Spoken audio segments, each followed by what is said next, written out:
Welcome to study Bharat में आपका स्वागत है। आज हम जानेंगे लोदी वंश के बारे में।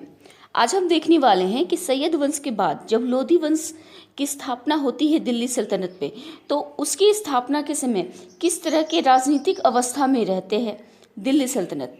इसके अलावा इस वंश में कितने सारे शासकों का प्रादुर्भाव होता है और क्या ऐसे कारण होते हैं जिससे कि इस वंश की समाप्ति हो जाती है।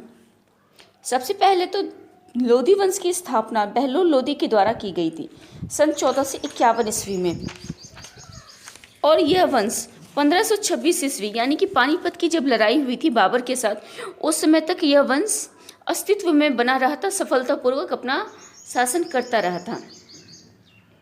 बहलोल लोदी जो थे वो शुरुआती दौर में तो सरहिंद के इक़्तिदार थे, लेकिन बाद के समय में उन्होंने पूरी पंजाब पे अपना अधिकार कर लिया था। इसके बाद दिल्ली सल्तनत पे भी अपना अधिकार कर लिया था। इस तरह से देखें तो इस वंश के जो संस्थापक है बहलोल लोदी अपने आप में बहुत ही समृद्धशाली, शक्तिशाली और विद्वान व्यक्ति थे। अब देखते हैं इनके इतिहास के बारे में।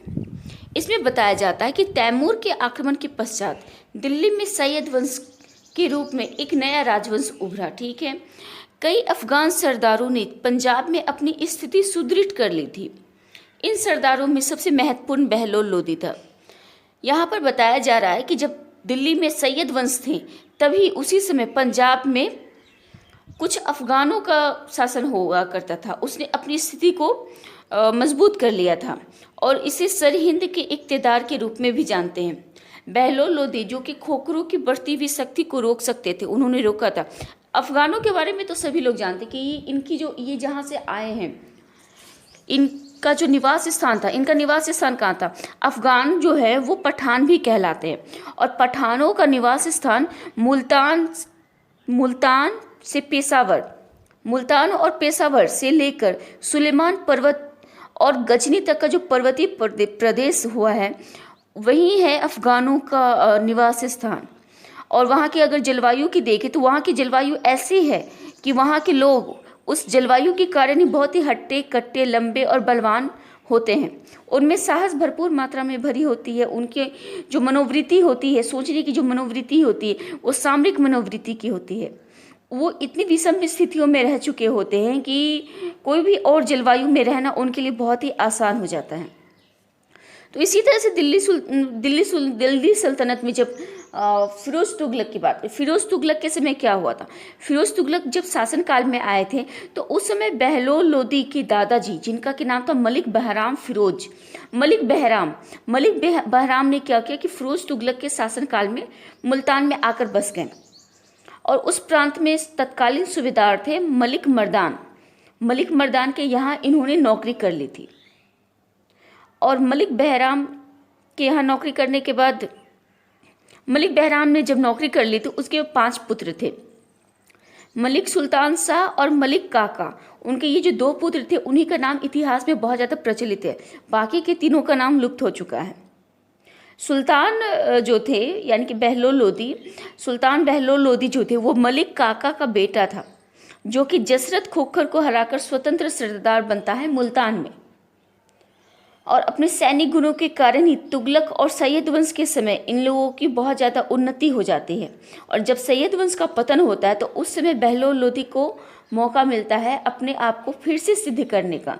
तो उसने 1451 ईस्वी में दिल्ली की सल्तनत पे अपना गद्दी संभालने के लिए आ जाता है।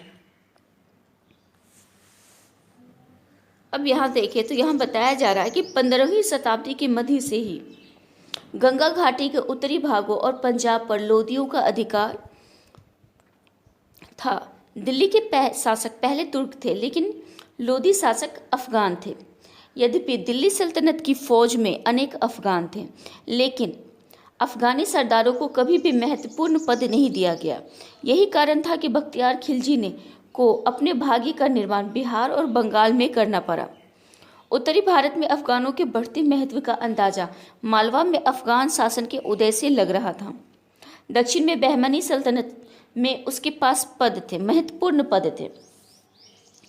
सबसे पहले तो अफ़गानों की बात करें। अफ़गान सरदार जो थे, अफ़गान सरदार शुरू से ही अपने आप को बहुत ज़्यादा जहाँ भी जाते थे उन्होंने अपने आप के लिए बहुत ज़्यादा संघर्ष किया था।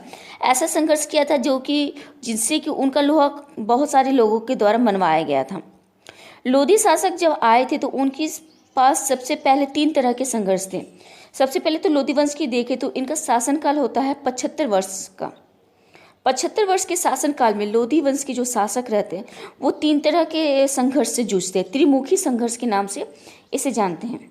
सबसे पहले तो जौनपुर, मालवा, गुजरात और मेवाड़ के शक्तिशाली पड़ोसी राज्य जो कि बहुत ज़्यादा शक्तिशाली थे, अपने अस्तित्व में थे, और उन्होंने क्या किया था, अपने अस्तित्व की सुरक्षा और शक्ति के विस्तार के लिए निरंतर वो लोगों से संघर्ष किया करते थे।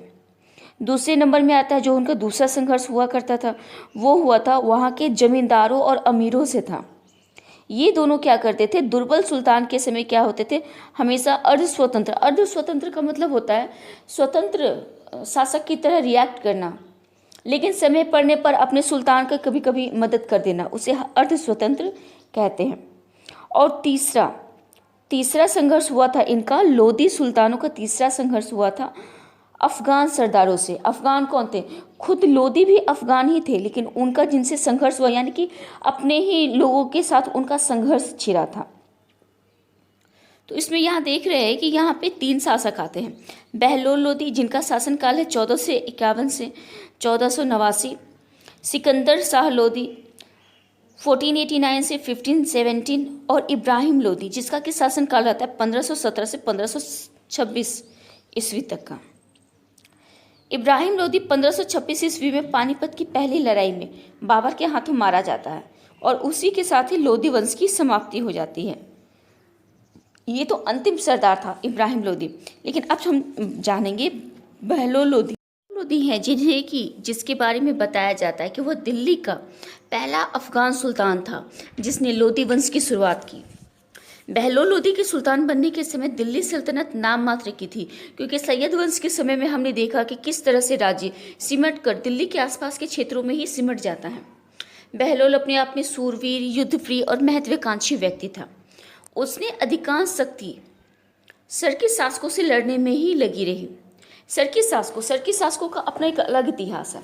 सरकी शासक जो थे वो सैयद वंश के जो अंतिम शासक थे आलमगीर, उनकी बेटी का हस्बैंड था, मतलब कि ये सैयद वंश के दामाद थे। सैयद वंश के जो अंतिम शासक थे उनके दामाद थे सरकी शासक, जिनका कि शासन हुआ करता था जौनपुर के पास। और उनसे अपनी स्थिति को मजबूत करने के लिए उसने रह के अफगानों को भारत में आमंत्रित किया था, यानी कि बहलोल लोधी ने कुछ और अफगानों को भारत बुलाया था ताकि वो सरकी शासकों से मुकाबला कर सके। और अपनी स्थिति कमज़ोर देखकर बहलोल ने रोह के अफगानों को यह सोचकर बुलाया कि वे अपनी गरीबी के कलंक से छूट जाएंगे और मैं आगे बढ़ सकूंगा। अफगान सरदार अब्बास खां सरवानी के अनुसार वो लिखते हैं कि इन फरमानों को पाकर रोह के अफगान सुल्तान बहलोल की खिदमत में हाजिर होने के लिए टिड्डियों के दल की तरह आ गए। यहाँ बताया जा रहा है कि किस तरह से सुल्तान बहलोल लोधी ने अपने आप को सुदृढ़ता प्रदान करने के लिए अपने कुछ भाई बंधुओं को वहाँ से अफगानों से बुलाया। लेकिन बाद के समय में हम ये देखेंगे कि उसने जिस तरीके से अमीरों को और सरदारों को एक समानता दी, उन्हें बहुत ज़्यादा जागीरें प्रदान की, तो बाद के समय में यही अफगान जो है उसके लिए बहुत बड़ी मुसीबत खड़ी कर देते हैं। क्योंकि हमने 3 संघर्ष के बारे में भी चर्चा किया कि 3 तरह के ही संघर्ष थे बहलोल लोधी के जीवन काल में। उसमें सबसे बड़ा जो संघर्ष था, सबसे अंत वाला, वो खुद उसके अफगान सरदारों के ही खिलाफ था। तो ये वो स्थिति है जबकि सुल्तान ने खुद अपने लिए, मतलब कि अपने भविष्य के लिए खुद ही गड्ढा खोद दिया था।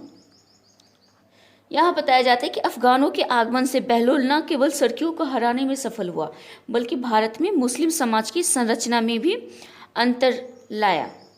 उत्तर और दक्षिण दोनों और अफगान बहुसंख्यक और महत्वपूर्ण हो गए। बहलोल लोधी ने रोह के अफगानों को योग्यता के अनुसार जागीरें प्रदान की। यहाँ तक तो ठीक था, लेकिन बहलोल लोधी की अगर अपनी खुद की बात करें तो बहलोल लोधी ने अपने शासनकाल में बहुत सारी चीज़ों को प्रश्रय दिया था। उसमें सबसे पहला प्रश्रय था अफगानों की श्रेष्ठता को कायम करना। अफगान की जो श्रेष्ठता है उसे कायम किया। विद्रोही जमींदार, क्योंकि उस समय उन्हें अपने आप को सुदृढ़ करना था, तो पहले से जो यहाँ पर हिंदू सरदार रह रहे थे, हिंदू जमींदार थे, उन लोगों ने विद्रोह करना शुरू कर दिया था। तो उन सब के विद्रोहों को दबाना और अपने शासन को व्यवस्थित ढंग से प्रस्तुत करना, ये सारे बहुत बड़े कार्य थे जो कि बहलोल लोदी के द्वारा किया गया था। क्योंकि जब बहलोल लोदी दिल्ली के सिंहासन पर बैठते हैं तो उसमें उसके राज्य की जो सीमाएं थी वो बहुत ज़्यादा बढ़ी भी नहीं थी, बहुत ही छोटा था। और उसके आने से, यानी कि वो जो हालांकि साम्राज्यवादी प्रवृत्ति का था, तो उसका उत्तरदायित्व बढ़ जाता है। इतनी छोटी सी जगह को फिर से उसके पुराने रूप में हासिल करना, उसके लिए बहुत बड़े उत्तरदायित्व की जरूरत रहती है। इसके अलावा उसने जो अपने अफगान सरदार को बहुत बड़ी बड़ी जागीरें दी, बहुत ज़्यादा सम्मानजनक व्यवहार किया उनके साथ, उनकी योग्यता की कद्र की थी। लेकिन बहलोल सुल्तान की जब शक्ति और प्रतिष्ठा की सुरक्षा के लिए सभी प्रयत्नशील थे, तो उन्हीं के बीच में से एक विद्रोही और उदंड सरदार जो रहते थे, उन्हें दंडित करने के लिए उन्होंने क्या किया, उन्होंने बहुत सारे अपने ही लोगों पर सैनिक आक्रमण किए। सबसे पहले तो उसने मेवात, संभल, कोट, इटावा, रपरी, भोगांव और ग्वालियर पर सैनिक आक्रमण किया। और वहाँ पर जितने जागीरदार थे, चाहे वो हिंदू हो या फिर अफगान हो, उन सभी राजाओं को, उन सभी जागीरदारों को अपना आधिपत्य स्वीकार करने के लिए बाध्य किया। इसके अलावा राजस्व देने के लिए भी बाध्य किया। वह इनकी जागीरों की कम करने में और शक्ति, जो हिंदू सरदारों की जो शक्ति रहती थी, उसे दुर्बल बनाने में बहुत बड़ा काम किया था। लेकिन इन सब में कुछ ऐसे जागीरदार भी थे जिन्होंने कि यथा स्थिति परिस्थिति को देखते हुए अपने आप को प्रस्तुत किया था। जैसे कि जब बहलोल लोदी का आक्रमण बहुत ही ज़्यादा अच्छा होता था, मतलब कि बहुत शक्तिशाली होता था, तो वे क्या करते थे कि बहलोल लोदी की तरफ हो जाते थे, यानी कि उनका आधिपत्य कायम कर लेते थे। और बाद के समय में जब बहलोल वापस चला जाता था, तो वो जो सरके शासक थे, जौनपुर के जो शासक हुआ करते थे, उनके साथ मिल जाते थे और उसकी पूर्ण अधीनता वो अपना लेते थे। लेकिन बाद के समय में बहलोल ने जब जौनपुर राज्य को जीतने में सफलता हासिल कर ली थी, तब जाकर के वहाँ के जो अफगान सरदार थे उन सब के ऊपर नियंत्रण कर सका था। उस समय कुछ ऐसी स्थितियाँ थी कि बहलोल का जो उनके प्रति सम्मानजनक, बहलोल ही एक ऐसे शासक थे जिन्होंने कि अपने शासनकाल में अपने सरदारों को अपने सम्मान का दर्जा दिया था। जैसे कि कहीं कहीं तो यह भी कहा जाता है कि जब उसके सरदार और अमीर खड़े होकर बात कर रहे होते थे तो बहलोल लोदी भी खड़े हो जाते थे। तो इससे क्या जानकारी मिलती है? इससे जानकारी यह मिलती है कि उनका जो समानता का अधिकार था, समानता का जो उन्होंने अपने सरदारों को अधिकार दिया था, वो चरम सीमा पे था।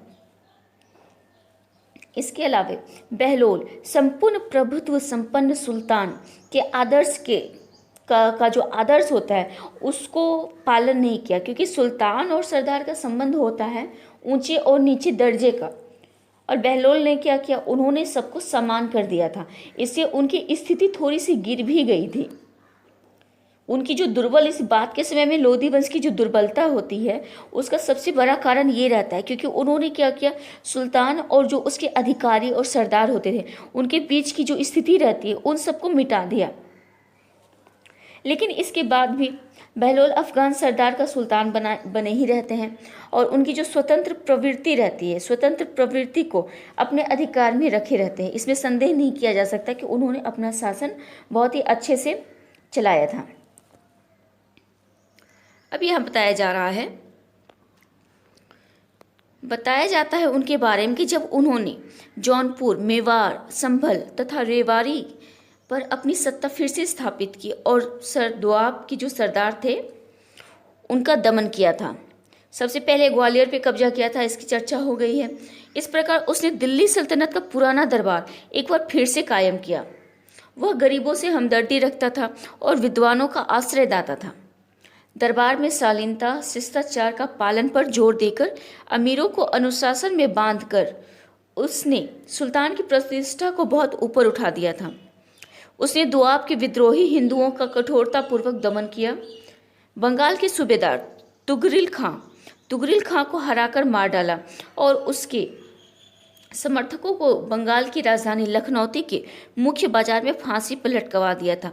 तुगरिल खां के समय में जो विद्रोह होता है, तो उस विद्रोह में बहलोल लोदी ने सबसे पहले तो तुगरिल खां के साथ बहुत बुरा बर्ताव किया, उसे हरा के मार डाला और उसके जो सपोर्टर्स थे उन सबको भी लखनऊ में फांसी पे लटकवा दिया। इसके बाद अपने बेटे, जिसका कि नाम था बुगरा खां को वहाँ का सूबेदार यानी कि बंगाल का सूबेदार नियुक्त किया और कहा कि अगर उसने विद्रोह करने की ज़रूरत की तो उसके साथ भी वही हश्र होगा, यानी कि वही काम होगा जो कि तुगरिल खां के साथ हो चुका है। अब देखते हैं कि बहलोल लोदी कितने दूरदर्शी व्यक्ति थे। उन्होंने अपने शासनकाल में को जब संभाला था तो अपना ध्यान पूरी तरह से केंद्रित किया था अपनी सुरक्षा की तरफ, और उसके लिए सबसे पहले उसने पश्चिमोत्तर सीमा पर मंगोलों का जो खतरा था उससे निपटने की सोची थी। मंगोल उस स्थिति में थे जबकि वो भारत से सटे हुए यानी कि उसके सीमावर्ती इलाके में रहा करते थे और किसी भी समय भारत पर आक्रमण कर सकते थे, और इसीलिए बहलोल ने अपने लड़के मोहम्मद खां को सुल्तान का हाकिम नियुक्त किया था और स्वयं भी सीमा के आसपास ही पड़ाव डालकर रहने लगा था। यानी कि मंगोलों का जो भय था वो बहलोल लोदी के अंदर समाया हुआ था। उसका डर बेबुनियादी नहीं था, यानी कि ऐसा था। मंगोल ने क्या किया, 1278 यानी कि 1278 एडी में भारत पर आक्रमण करने की कोशिश की थी, लेकिन शाह आलम मोहम्मद खां की जो स्थिति थी, उसने अपने जो सैनिक इकट्ठा करके रखे थे उसकी वजह से उसे पीछे खदेड़ दिया था। इसके अलावा 1485 की बात करें तो 1485 में मंगोलों का फिर से आक्रमण होता है और इस बार उनका आक्रमण के कारण वे मुल्तान तक बढ़ के चले आते हैं और शहजादे पर हमला कर उसे मार देते हैं। यानी कि बहलोल लोदी का जो बेटा था उसे मार दिया जाता है इनके द्वारा, मंगोलों के द्वारा। सुल्तान के लिए, जो कि अपने बड़े बेटे से बहुत ज़्यादा प्यार करता था, यह उम्मीद बैठाए लगा था कि वह उसका उत्तराधिकारी होगा। इससे बहलोल लोदी को बहुत बड़ा आघात लगता है। बहलोल लोदी की अवस्था उस समय 80 साल की हो चुकी थी और पुत्र के शोक में ही उसकी मृत्यु हो जाती है। उसकी गणना दिल्ली के सबसे शक्तिशाली सुल्तानों में भी किया जाता है। बहलोल लोदी की बात करें तो बहलोल लोदी की वास्तविक जो स्थिति थी वह एक कट्टर सैनिक और योग्य सेनापति के रूप में देखा जा सकता है। उसके बारे में कहा जाता है कि वो जितना ज़्यादा साहसी था उतना ही ज़्यादा चालाक भी था।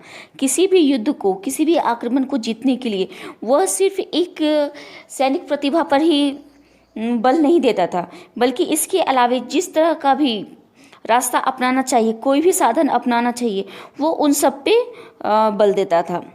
उसने क्या किया, किसी भी युद्ध को जीतने के लिए सिर्फ सैनिक प्रतिभा के साथ साथ कूटनीति का भी सहारा लिया। उसका मानना था कि युद्ध किस तरह जीता जाता है यह जरूरी नहीं है, युद्ध जीता जाता है या हारा जाता है जरूरी यह है, और इतिहास में बस इसी बात को ध्यान भी रखा जाता है।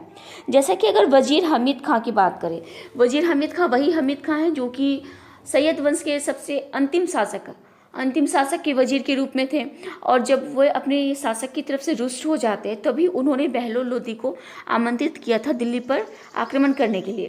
तो उस समय तत्कालीन समय में हमीद खां बहुत ही शक्तिशाली स्टेटस में था, शक्तिशाली ताकत था उसके हाथों में ही था, क्योंकि संपूर्ण राज्य का कार्यभार किसके हाथों में था, हमीद खां के हाथों में था। लेकिन जब बहलोल लोदी आता है तो उसने अपने उनके मुंह पे ये तो साबित करने की कोशिश की कि वो हमीद खां को बहुत ज़्यादा रिस्पेक्ट देता है, बहुत कुछ करता है, लेकिन अंदर ही अंदर उसे यह बात बिल्कुल भी पसंद नहीं थी कि उसके वजीर के हाथों में देश की सारी शक्ति चली जाए, उसके साम्राज्य की सारी जो महत्वपूर्ण शक्तियाँ हैं वो उसका वजीर देखे, यानी कि हमीद खां देखे।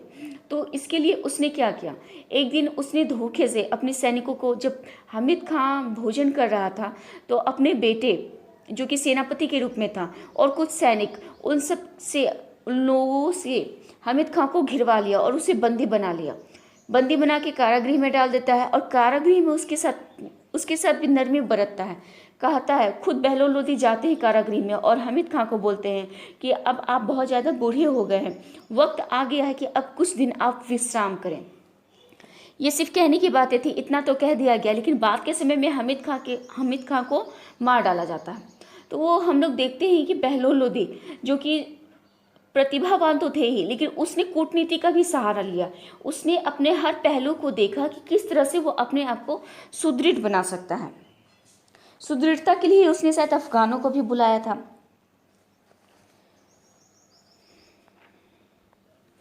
इतिहास में बहुत सारे ऐसे शासक आते हैं जिन्होंने कि अपने अपने दृष्टिकोण से बहलोल को देखा है। जैसे कि कुछ शासक की माने तो उनका कहना है कि एज ए शासक की अगर दृष्टिकोण से देखे तो बहलोल लोधी जो थे वो ना तो योग्य थे और ना ही उन्होंने किसी भी तरह की एक व्यवस्थित शासन व्यवस्था की स्थापना तक की थी।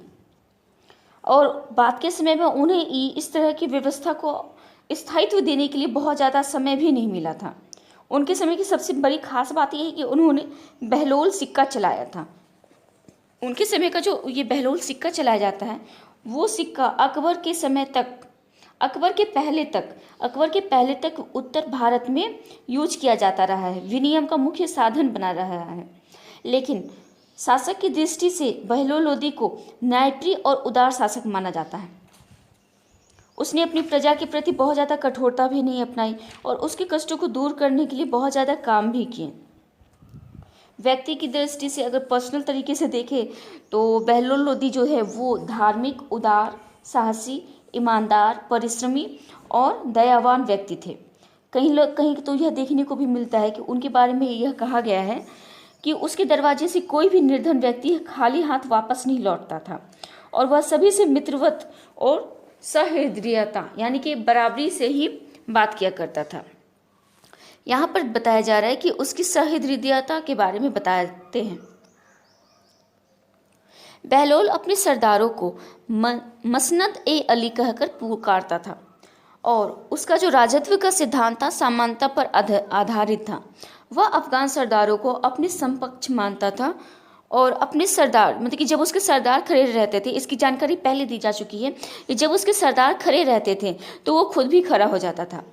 बहलोल लोधी ने बहलोली सिक्के चलाए और जो कि अकबर के समय तक उत्तर भारत में मुख्य रूप से विनिमय का साधन बना रहा। इसके अलावा वह धार्मिक रूप से सहिष्णु था और उसके सरदारों में कई प्रतिष्ठित हिंदू सरदार भी थे, जैसे कि इसमें राय प्रताप सिंह, राय करण सिंह, राय नरसिंह, राय त्रिलोक चंद्र और राय दांदू मुख्य रूप से जाने जाते हैं। इस तरह से हम देखते हैं कि बहलोल लोधी जो थे वो दिल्ली सल्तनत में एक वीर, निर्भीक योद्धा और सफल सेना नायक के रूप में जाने जाते हैं।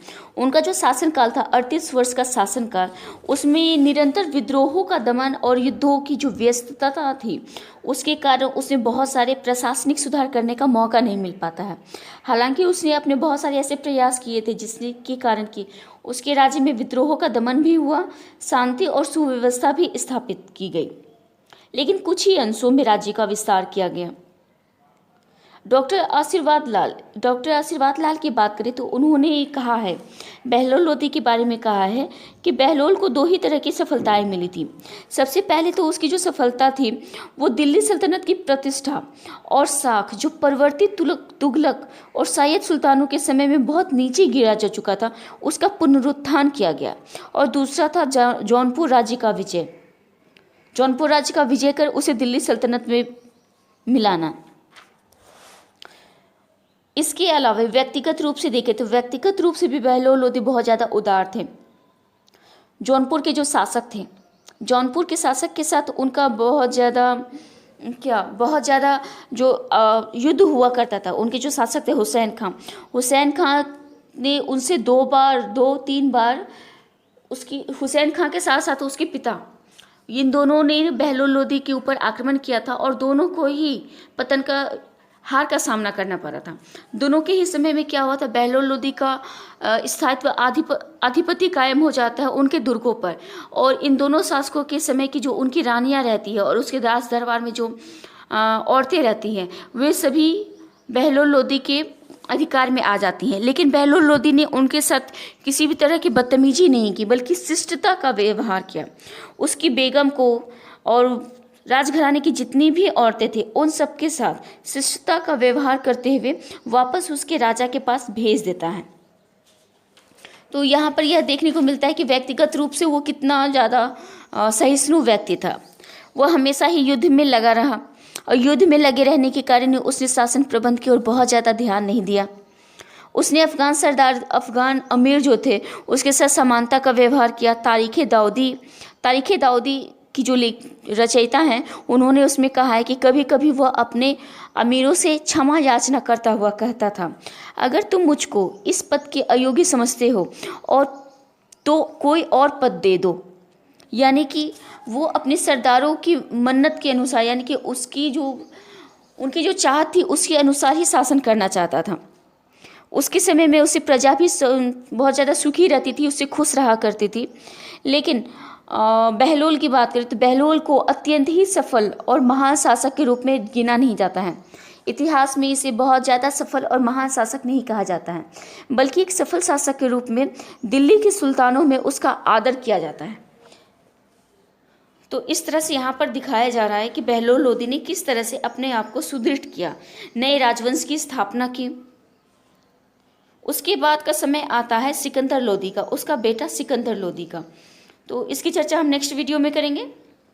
आज के लिए सिर्फ इतना ही। बहलोल लोदी जिसने कि अपना शासनकाल शुरू किया था 1451 से 1489 तक, और टोटल 38 वर्षों का शासनकाल रहा था उनका।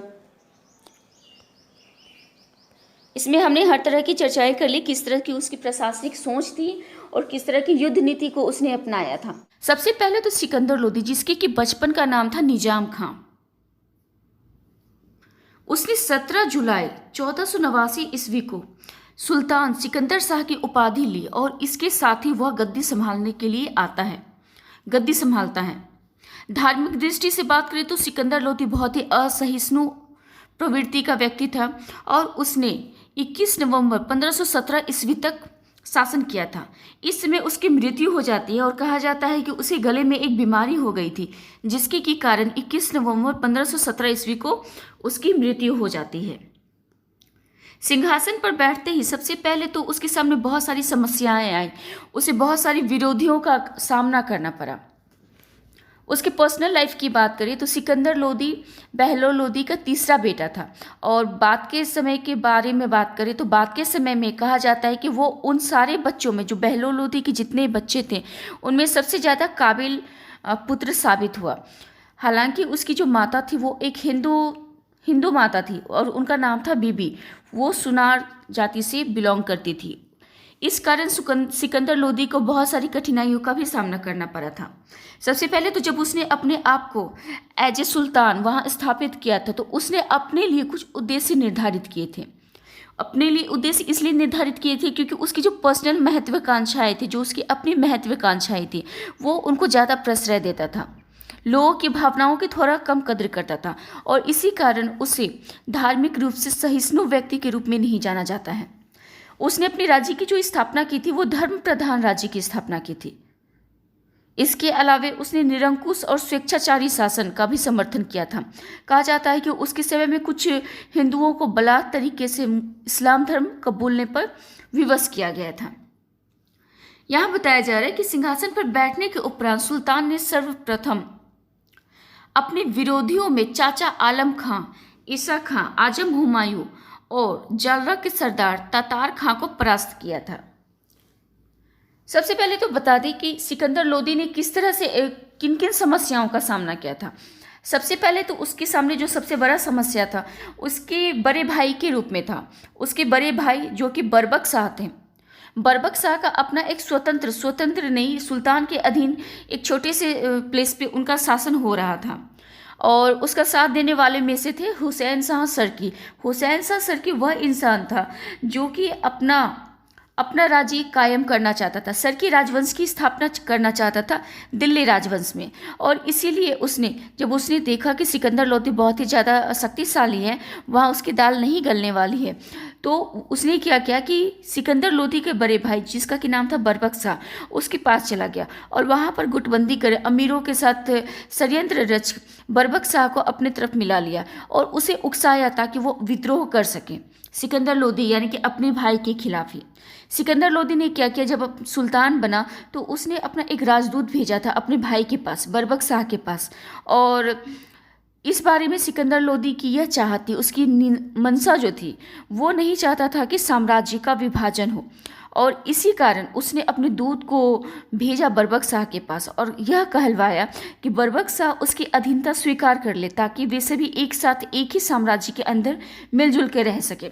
लेकिन बर्बक शाह चूँकि उसके ऊपर उस समय हुसैन शाह सरकी इसका प्रभाव बहुत ज़्यादा था, तो उसने इस बारे में विद्रोह कर दिया, उसके दूत की बात नहीं माना। इसके बाद आलम खां कौन थे? आलम खां सिकंदर के चाचा जान थे। उसके बाद आजम हुमायूं सिकंदर का चचेरा भाई था। और इन सब में सबसे ज़्यादा जो महत्वपूर्ण भूमिका आती है, जिसके अमीरों की बहुत ही ज़्यादा महत्वपूर्ण भूमिका रहती है इस समय किसी भी समस्याओं को उत्पन्न करने में, तो उसमें बसा खां का नाम बहुत ही अच्छे तरीके से याद करने लायक है।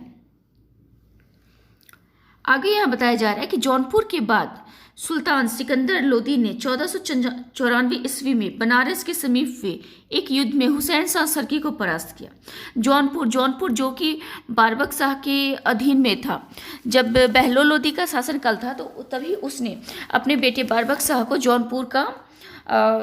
जौनपुर राज्य दिया था ताकि वो वहाँ पर अपना शासन सत्ता संभाल सके। तो शासन सत्ता संभालने के दौरान ही बहलोल लोदी की मृत्यु हो जाती है। और जब सिकंदर लोदी आता है तो उसके समय में हुसैन शाह सरकी के प्रभाव में आकर बर्बक शाह ने क्या क्या विद्रोह कर दिया था। क्योंकि यह विद्रोह बाद के समय में टिक नहीं पाता है। सिकंदर लोदी का जब सामना होता है बर्बक शाह के साथ, तो बर्बक शाह की हार हो जाती है और सिकंदर लोदी जो है उनका शासन कायम हो जाता है।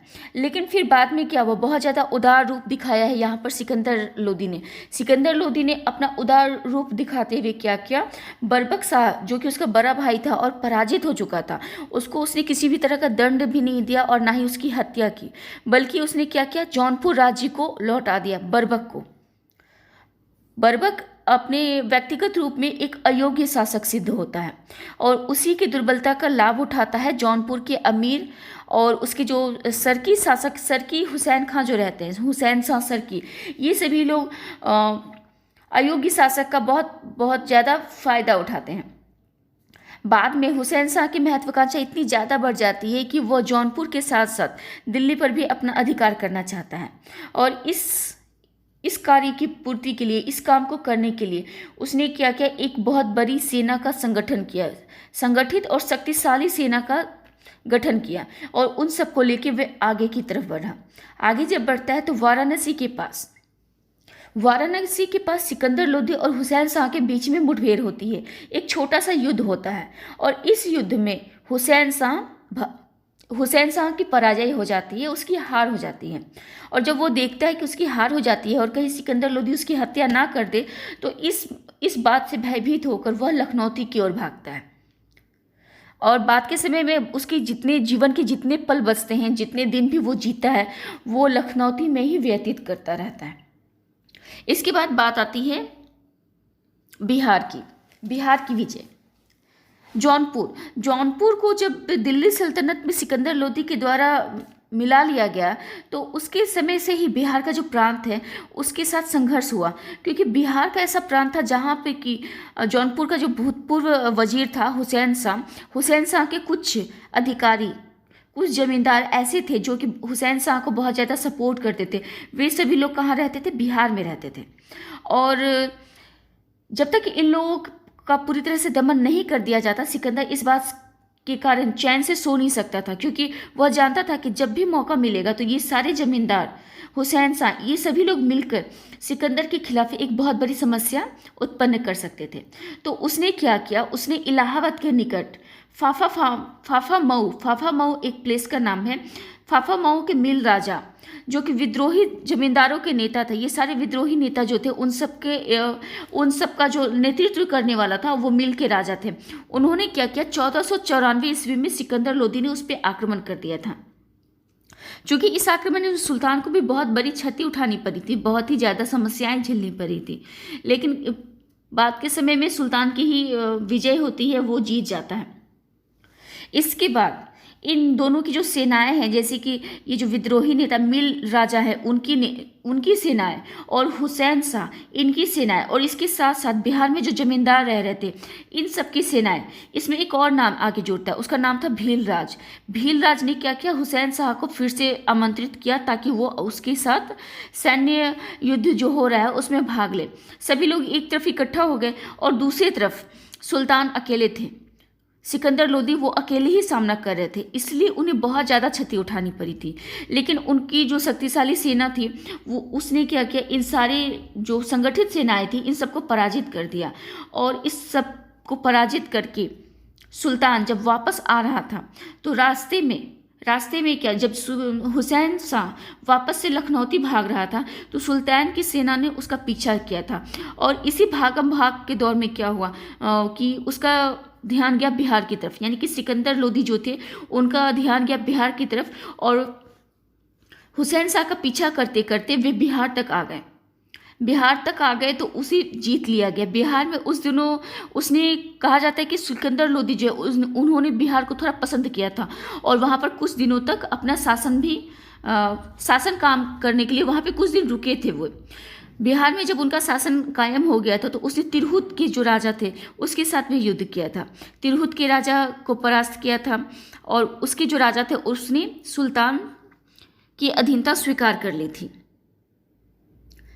जौनपुर के बाद यहाँ देखने को मिलता है जौनपुर को सबसे पहले जीता गया, फिर बनारस को जीता गया और उसके बाद बिहार तिरहुत जो कि बिहार का ही एक क्षेत्र है, एक प्रांत है, उसे जीता गया। बाद में सिकंदर लोदी ने धौलपुर, मंदरेल, उतागिरी, नरवर, नागौर इन सबको जीत लिया, लेकिन ग्वालियर पर जो अधिकार था वो नहीं कर पाए। ग्वालियर पर अधिकार नहीं कर पाया, इसका भी एक कारण था। वहाँ के जो शासक थे, जब उनका युद्ध होता था सिकंदर लोदी के साथ तो वे शुरुआती में तो अगर अधीनता स्वीकार कर लेते थे, लेकिन जब उनकी स्थिति फिर से सुदृढ़ हो जाती थी, शक्तिशाली हो जाती थी, तो बाद के समय में वो राजस्व नहीं देते थे और सिकंदर लोदी से स्वतंत्र शासक के रूप में रिएक्ट करने लगते थे। तो इन सब का प्रभाव सिकंदर लोदी के ऊपर भी पड़ा था। राजस्थान के शासकों पर प्रभावी नियंत्रण रखने के लिए तथा व्यापारिक शहर की नींव डाली गई थी। इसके बाद देखते हैं उसके शासन प्रबंध के बारे में बताया जाता है कि सिकंदर लोदी का जो समय था उसके समकालीन शासकों में बेगरा और मेवाड़ के राणा सांगा और बेगरा, इनका मध्यकालीन इतिहास में एक महत्वपूर्ण स्थान रहता है। इनकी जो शक्ति रहती है, जो सैनिक शक्ति रहती है और प्रतिभावान जो ये व्यक्ति रहते हैं, तो उसका मध्यकालीन भारत में एक बहुत ही इंपॉर्टेंट रोल रहता है। इससे मुगलों को भी काफ़ी ज़्यादा लोहा लेना पड़ा था। तो ये वह समय था जब लोदियों के साथ राणा सांगा का भी शासनकाल चल रहा था और उसने यानी कि सिकंदर लोदी ने इतने बड़े शक्तिशाली योग्य शासकों के खिलाफ अपने राज्य की स्थापना की थी। उसने उन अफगान सरदारों को दबाने की कोशिश भी की जो जातीय स्वतंत्रता के आदी थे और सुल्तान को अपने बराबर समझते थे। हम लोग जानते हैं कि बहलोल लोदी जो थे उन्होंने क्या किया था, अपने जितने भी सरदार और उच्च अधिकारी थे उनको अपने बराबर का दर्जा दिया था। उनका जो शासनकाल था वो समानता का शासनकाल माना जाता है। लेकिन उसके बाद के साथ उनका बेटा सिकंदर लोदी जब आते हैं तो उसने इस चीज़ को पूरी तरह से ख़त्म कर दिया। उसने उन सारे सरदारों को, उन सारे अमीरों को दंडित किया, या तो फिर उन्हें मैनर सिखाया, उन्हें यह बताया कि अफगान सरदार, अफगान अधिकारी और जो भी लोग हैं वे सभी सुल्तान के बराबर नहीं हो सकते हैं। इसलिए जब सरदारों को अपने सामने खड़े होने का हुक्म दिया ताकि उनके ऊपर अपनी महत्ता प्रदर्शित कर सके। जब शाही फरमान भेजा जाता था तो सब सरदारों को शहर से बाहर आकर आदर के साथ उसका स्वागत करना पड़ता था। जिसके पास जागीरें थी उन्हें नियमित रूप से लेखा जोखा देना पड़ता था और हिसाब में गड़बड़ करने वाले भ्रष्टाचारी जागीरदारों को कड़ी सजाएं दी जाती थी। ये उसकी प्रशासनिक व्यवस्था की बहुत ही बड़ी खासियत थी। लेकिन सिकंदर लोदी को इन सरदारों को काबू में रखने में बहुत अधिक सफलता प्राप्त नहीं हुई थी। अपनी मृत्यु के समय बहलोल लोदी ने अपने पुत्रों और रिश्तेदारों में राज्य बांट दिया था। यद्यपि सिकंदर एक बड़े संघर्ष के बाद उसे फिर से एकत्र करने में सफल हुआ। लेकिन सुल्तान के पुत्रों में राज्य के बंटवारे का विचार अफगानों के दिमाग में बना रहता था। यहाँ बताया जा रहा है शासन प्रबंध के बारे में। यहाँ बताया जा रहा है कि किस तरह सिकंदर लोदी ने एक निरंकुश लेकिन दृढ़ केंद्रीय शासन प्रणाली की व्यवस्था जो की, उसके लिए बहुत ज़्यादा कोशिश करना पड़ा उसको, क्योंकि उसके जो पिता थे बहलोल लोदी, उन्होंने पहले ही सुल्तान और सरदार के बीच की जो गैपिंग रहती है उसे ख़त्म कर दिया था। तो इसलिए अब चूंकि व्यक्तिगत रूप से सिकंदर लोदी जो थे वो निरंकुश थे, धार्मिक रूप से असहिष्णु व्यक्ति थे, तो उन्हें थोड़ी बहुत मुश्किलों का सामना करना पड़ा था। इसके अलावा उसने क्या किया, उसके जो सरदार थे, जो भी वैसे अधिकारीगण जो कि सिकंदर लोदी के साथ रहते थे और उनके अनुसार ही चलते थे, उन सब की शक्ति में वृद्धि किया। जिस तरह बहलोल ने अपने खुले हाथों से सब कुछ बांटा, पदवी उपाधि और बहुत सारे उपहार जो रहते थे वो सब भी बांटा, उसी तरह से सिकंदर लोदी ने अपने चाहने वालों यानी कि उनकी जो मतावलंबी लोग थे उन सब के बीच में शक्ति, सत्ता और अधिकारों की वृद्धि कर दी, उन्हें खुले रूप से बांट दिया। और इसके विपरीत जो उसके अगेंस्ट थे, जो उसके विपरीत षड्यंत्र करते रहते थे, उन सब का सर्वनाश भी कर दिया। या तो उन सबको राज्य से बाहर निकाल दिया या फिर उनके साथ ऐसा बर्ताव किया गया कि वे भविष्य में कभी भी अपने आप को शक्तिशाली ना बना पाए। इस तरह से क्या होता है कि जब शासन में इस तरह की चीज़ों को अपनाया जाता है तो वहाँ पर एक तरह की शिथिलता आ जाती है। शासन व्यवस्था में शिथिलता आने से राज्य में शांति कायम हो जाता है, क्योंकि वहाँ विद्रोह नहीं हो रहे हैं। आपसी जो गुटबंदियाँ होती थी उसे बंद कर दिया गया, तो कहीं विद्रोह नहीं होने लगे और लोग आम जो जनजीवन है उसका जो जनजीवन है वो राजनीतिक रूप से प्रभावित होना बंद हो गया। सुधार कार्य अब बताया जा रहा है यहाँ पे किस तरह के सुधारों को ध्यान दिया गया सिकंदर लोदी के द्वारा। सिकंदर लोदी ने भूमि के लिए एक प्रमाणिक पैमाना गजे सिकंदरी का प्रचलन करवाया और इसका पैमाना बताया जाता है जो कि 30 इंच का था।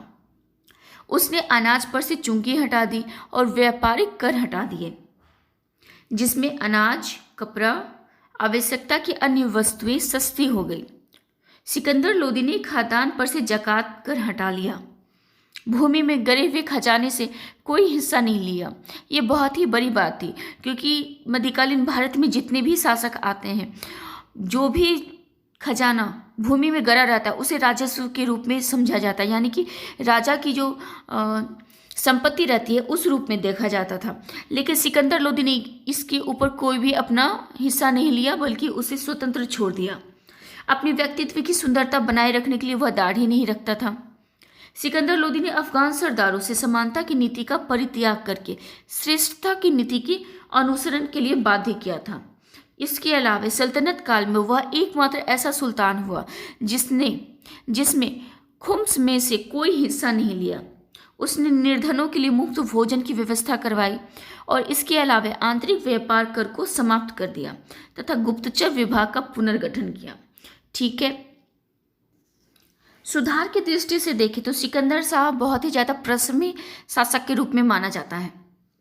वो बहुत ही ज़्यादा परिश्रम करता था, वो उदारवादी नीति का प्रश्रय देने वाला था। इसके अलावा वे अपने शासन व्यवस्था में बहुत ही ज़्यादा न्याय को पसंद करने वाला था, यानी कि वह न्यायप्रिय था और अपनी प्रजा की भलाई के लिए उसने बहुत सारे नियम चलाए थे। बताया जाता है कि वह उसका काम करने का जो समय था वह सुबह यानी कि प्रातः काल से लेकर मध्य रात्रि तक का जो समय था उसमें वह काम ही करता रहता था। और न्याय के मामले में तो वह पूर्ण तरह से निष्पक्ष था। न्यायालय में जो भी उसके द्वारा प्रतिनिधि रहते थे वे सभी इस बात का पूरी तरह से ध्यान रखते हैं कि जो भी व्यक्ति आते थे यानी कि सभी व्यक्तियों को पूरी तरह से न्याय प्राप्त हो रहा है या नहीं। इसके अलावा उसने कृषि, व्यापार, इन सब के प्रोग्रेस के लिए, इन सब की उन्नति के लिए बहुत सारे प्रयत्न किए थे। सबसे पहले तो इसमें जो नाप के लिए उसने किया है गजे सिकंदरी, नाप का जो एक पैमाना माना है गजे सिकंदरी, वो उसी के द्वारा उसके समय में आरंभ किया गया था और इसका पैमाना होता था 30 इंच, यानी कि 30 इंच इक्विवेलेंट होता था इसका। इसके अलावा प्रतिदिन की जो वस्तुएं थी उन वस्तुओं के मूल्य की सूचना दी जाती थी, यानी कि जो जनसाधारण थे उसे किसी गलत रेट में कोई भी सामान नहीं मिल रहा हो, इन सब के लिए उसने एक विभाग बनाया था। कुछ अधिकारियों की नियुक्ति की थी जो कि जनसाधारण को हर सामान के मूल्य की जानकारी देते रहे। इस तरह से उसने क्या किया, आंतरिक व्यापारिक कर जो थे उसको भी समाप्त कर दिया, ताकि आंतरिक व्यापार यानी कि उद्योग धंधे जो हैं वो बहुत ही अच्छी तरीके से एक गांव से गांव, गांव से शहर, शहर से गांव और शहर से शहर, ये 4 तरीकों से व्यापार हुआ करते थे। और इस समय में आंतरिक व्यापार करों की जो छूट दी जाती है, उसी के कारण उस समाज में बहुत ज़्यादा डेवलपमेंट होता है, साथ ही साथ शांति की व्यवस्था कायम हो जाती है। कृषि और व्यापार की उन्नति तो होती है। उसने एक और काम किया था, उसने क्या किया था, जो भी निर्धन लोग रहते थे उन सबको मुफ्त भोजन दिया करता था। वो हमेशा ही मुफ्त भोजन के लिए उसने एक अलग से व्यवस्था की हुई थी। इसके अलावा जो भी विभिन्न व्यक्ति जो रहते थे, जो अलग अलग योग्यता में रहते थे, यानी कि उनकी योग्यता के अनुसार उन्हें आर्थिक सहायता दी जाती थी। साथ ही साथ यह ध्यान रखा जाता था कि उन्हें कोई ना कोई रोजगार से जोड़ के रखा जाए। तो इस तरह से यहाँ पर यह सुधार कार्य में देखने से मिलता है कि उसका जो शासनकाल था वो बहुत ही शांति, संपन्नता, अनुशासन और प्रगति का माना जा सकता है। उसने हर तरह के कार्य किए, आंतरिक व्यापार को भी प्रश्रय दिया। आंतरिक व्यापार के साथ साथ जो जनसाधारण की जो दैनिक जो ज़रूरतें होती थी उसकी भी पूर्ति की। यानी कि फिरोज तुगलक के बाद शासन में जो दुर्व्यवस्था आ गई थी उसको ठीक करने का सबसे बड़ा काम सिकंदर लोदी ने किया था और उसे इसमें सफलता मिल भी गई थी। अब देखते हैं असहिष्णु व्यक्ति। धार्मिक दृष्टि से सिकंदर लोदी को किस रूप में देखा जाता है? धार्मिक दृष्टि से अगर बात करें तो सिकंदर लोदी को एक असहिष्णु व्यक्ति के रूप में सिद्ध किया जाता है। उसने क्या किया, उसने हिंदू मंदिरों को तोड़कर वहां पर मस्जिद का निर्माण करवाया। एक इतिहासकार ने कहा है, सिकंदर ने नगरकोट के ज्वालामुखी मंदिर की मूर्ति को तोड़कर उसके टुकड़ों को कसाईयों को मांस में तोलने के लिए दे दिया था। सिकंदर लोदी ने हिंदुओं पर जजिया कर पुनः लगा दिया और उसने एक ब्राह्मण को इसलिए फांसी दे दी क्योंकि उसका कहना था कि हिंदू और मुस्लिम समान रूप से पवित्र हैं। यानी कि वहाँ पर यह दिखाना चाह रहा है कि हिंदुओं के साथ जो समानता का व्यवहार किया जा रहा था वो गलत था। मुस्लिम हर रूप में उच्च श्रेणी के थे, ऐसा उसमें बताने की कोशिश की है। मुसलमानों को ताजिया निकालने एवं मुसलमान स्त्रियों को पीरों एवं संतों के मजार पर जाने पर सुल्तान ने प्रतिबंध लगाया था। ऐसा काम इसके पहले के समय में फिरोज शाह तुगलक के द्वारा भी किया गया था। वह फिरोज शाह तुगलक भी एक ऐसा सुल्तान के रूप में सामने आता है जिसने कि स्त्रियों को मजार पर जाने पर प्रतिबंध लगा दिया था। क्रोध में उसने सरकी शासकों के द्वारा जौनपुरी में बनवाई गई एक मस्जिद तोड़ने का आदेश दिया। यद्यपि उलेमाओं की सलाह पर उसने यह आदेश वापस ले लिया था। यानी कि यहाँ पर हम देखने को हमें मिल रहा है कि सरकी शासक ने क्या किया था। हुसैन शाह सरकी, जिसका कि जौनपुर में बहुत ही ज़्यादा वर्चस्व था, उसने जौनपुर में एक मस्जिद बनवाई थी। और चूंकि सरकी के साथ उसका व्यक्तिगत रूप से और राजनीतिक रूप से बहुत ही बड़ा दुश्मनी था, दोनों एक दूसरे के बहुत बड़े दुश्मन के रूप में जाने जाते हैं, तो गुस्से में आकर उसने सरकी शासक के द्वारा बनवाई गई मस्जिद को तोड़ने का आदेश दिया था। लेकिन जब उलेमाओं को पता चला तो उलेमाओं ने उन्हें सलाह दिया, सुल्तान को बोला कि इसका मस्जिदों में कोई रोल नहीं है, मस्जिद तो इबादत के लिए बनाया गया है, तो मस्जिद को तोड़ने का जो आदेश है वो गलत है। तो यह सुन के सुल्तान ने क्या किया, सुल्तान सिकंदर लोदी ने अपना यह आदेश जो था उसे वापस ले लिया। इसके अलावा अगर निजामुद्दीन अहमद एक अलग इतिहासकार हैं, उन्होंने इसके बारे में क्या कहा, उन्होंने कहा है कि सिकंदर की धर्मांधता इतनी अधिक थी कि वह इस क्षेत्र में अतिशय की सीमा को पार कर गया था, यानी कि एक्सट्रीम कर गया था। वो धार्मिक रूप से धार्मिक कट्टरता जो थी उसकी वो बहुत ही ज़्यादा बढ़ी हुई थी। और इसका परिचय उसने शहजादा काल में भी दिया था, यानी कि जब बहलोल लोदी जिंदा थे तब भी उसने इस धार्मिक कट्टरता का परिचय दे दिया था। इसके अलावा उसने थानेश्वर के जो पवित्र कुंड है उसे नष्ट किया था शहजादा के काल में ही। सुल्तान बनने के बाद उसने क्या किया, सुल्तान बनने के बाद भी उस चीज़ को और आगे बढ़ाया। हिंदू मंदिरों को नष्ट किया, मूर्तियों को तोड़ा और उसके जगह पर मस्जिदें बनवाई। तत्कालीन इतिहासकार की बात करें तो उसने नगरकोट का एक ज्वालामुखी मंदिर, जिसकी की अभी चर्चा की गई है, तो उसमें उसका बहुत ही ज़्यादा उसकी चर्चा हर जगह देखने को मिलती है।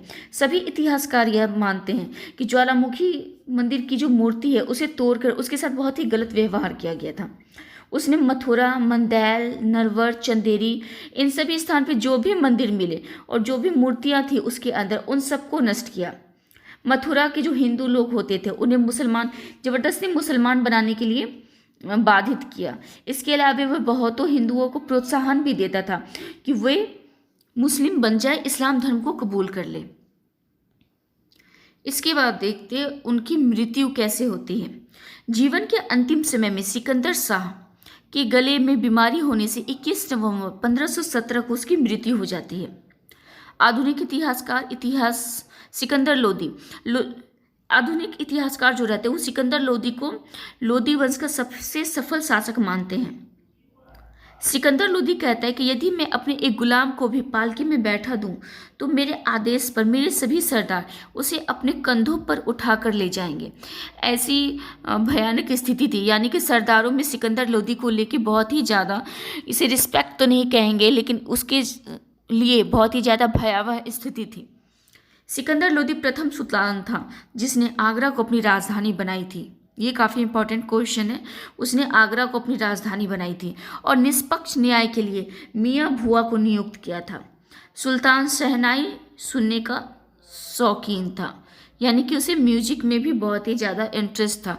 कला में तो था ही, म्यूजिक में भी उन्हें काफ़ी ज़्यादा इंटरेस्ट था। इसके अलावा देखते हैं कि सुल्तान ने किस तरह विद्वानों को संरक्षण दिया है। इसमें बताया जा रहा है कि सिकंदर शाह लोदी वो विद्या के पोषक थे, यानी कि उसने शिक्षा दीक्षा को बहुत ही ज़्यादा प्रश्रय दिया था। सिकंदर लोदी अपने आप में साहित्य के अनुरागी थे और विद्वान जो भी विद्वान थे उन सबको आश्रय दिया करते थे, उन सबको अनुदान देते रहते थे वे। इसके अलावा उसके राज दरबार की शोभा बहुत सारे विद्वान बढ़ाते थे। उसके राज दरबार में बहुत सारे विद्वान थे और सबसे प्रसिद्ध विद्वान थे मियाँ ताहिर। मियाँ ताहिर के बारे में कहा जाता है कि वो सिकंदर के दरबार के महान विद्वान थे और उनका वजीर मियाँ भूजा फारसी और संस्कृत इसका प्रचंड पंडित था और उसी की प्रेरणा के कारण सुल्तान ने संस्कृत में लिखित एक आयुर्वेद ग्रंथ को फारसी में तिब्द-ए-सिकंदरी के नाम से अनुवादित करवाया था। यानी कि मियाँ भूजा जो थे उन्होंने सिकंदर लोदी के समय में क्या किया था, तिब्बत-ए-सिकंदरी का जो कि फारसी ग्रंथ और यह संबंध रखता है आयुर्वेद से, इसका संस्कृत से फारसी में अनुवाद किया था। इसके अलावे क्या हुआ, उसका उपनाम गुलरुखी रखा। उसके आदेश पर संस्कृत के एक आयुर्वेद ग्रंथ का फारसी में फरहंगे सिकंदरी लिखा हुआ है, जिसे कि तिब्बती सिकंदरी के नाम से भी जानते हैं। इसका अनुवाद हुआ था और उसने उसका नाम गुलरुखी रखा था। इसी उपनाम से वह कविताएं लिखा करता था। यानी कि सिकंदर लोदी के एक और नाम से जाना जाता है, उसे गुलरुखी के नाम से जाना जाता है और इस रूप में यानी कि इस नाम के साथ वो एक कवि के रूप में जाना जाता है। उसने संगीत का भी एक ग्रंथ लिखा था जिसे कि लज्जत-ए-सिकंदरी सिकंदर शाही के नाम से जाना जाता है। सिकंदर शाह लोदी स्वयं भी बहुत ज़्यादा शिक्षित और विद्वान था। विद्वानों को संरक्षण देने के कारण उसका दरबार विद्वानों का केंद्र स्थल बन गया था। प्रत्येक रात्रि को 70 विद्वान उसकी पलंग के नीचे बैठकर विभिन्न प्रकार की चर्चाएं किया करते थे। उसने मस्जिदों को सरकारी संस्थाओं का स्वरूप प्रदान किया, उन्हें शिक्षा का केंद्र बनाने का प्रयत्न किया। क्योंकि हम सभी लोग जानते हैं कि कोई भी मस्जिद जो होता है उसके साथ एक शिक्षा का केंद्र के रूप में एक मदरसे का निर्माण करवाया जाता है। तो वो मस्जिदों के साथ साथ मदरसों का भी निर्माण करवाता था। इससे क्या हुआ, शिक्षा दीक्षा में काफ़ी ज़्यादा बढ़ोतरी हुई। मुस्लिम शिक्षा में सुधार करने के लिए उसने तुलंबी के विद्वान शेख अब्दुल्ला और शेख अजीजुल्ला को बुलवाया था। उसके शासनकाल में हिंदू भी बड़ी संख्या में फारसी सीखने लगे थे और उन्हें उच्च पदों पर रखा गया था। उन्हें उच्च पदों पर इसलिए रखा गया था क्योंकि ये जो सुल्तान थे वे विद्वानों को संरक्षण देते थे। तो जो भी इतने काबिल इंसान होते थे तो उसके बीच में हिंदू और मुस्लिम ये थे कि धर्म को बीच में नहीं लाया जाता था, बल्कि शासन व्यवस्था में उन्हीं लोगों को जिम्मेदारी दी जाती थी जो कि योग्य होते थे, जो कि काबिल इंसान होते थे। तो इस तरह से यहाँ पे बताया गया कि सिकंदर लोधी के शासनकाल में कौन कौन सी घटनाएं घटी, उन्होंने किस तरह से अपना शासन चलाया और किस तरह के सुधार कार्य किए। सुधार कार्य के लिए उसके सामने जो भी सबसे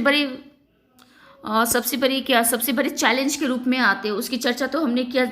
जैसे कि फिर से इसके बारे में बता दूं, उसके पहले सबसे पहले जो उसकी समस्याएं थी उसका सबसे बड़ा भाई बरबक शाह के रूप में था।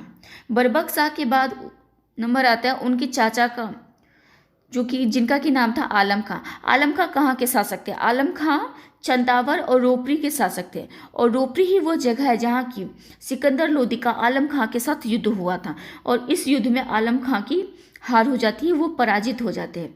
इसके अलावे आजम हुमायूं जो कि सिकंदर का चचेरा भाई था उसके साथ भी युद्ध होता है। अमीर वर्ग जो थे, अमीर सरदार वर्ग जो थे उसके साथ, क्योंकि उनकी महत्वाकांक्षाएं काफ़ी ज़्यादा बढ़ गई थी। बहलोल लोदी के समय से ही उनके महत्वाकांक्षाएं बढ़ती जा रही थी। इसमें बसा खां का सबसे ज़्यादा नाम आता है, सबसे प्रमुख नाम के रूप में बसा खां को हम लोग देखते हैं। इसके बाद प्रशासन में जो व्याप्त अव्यवस्था थी, अव्यवस्था को दूर करना भी उसके लिए एक बहुत बड़े चैलेंज के रूप में देखा जाता है।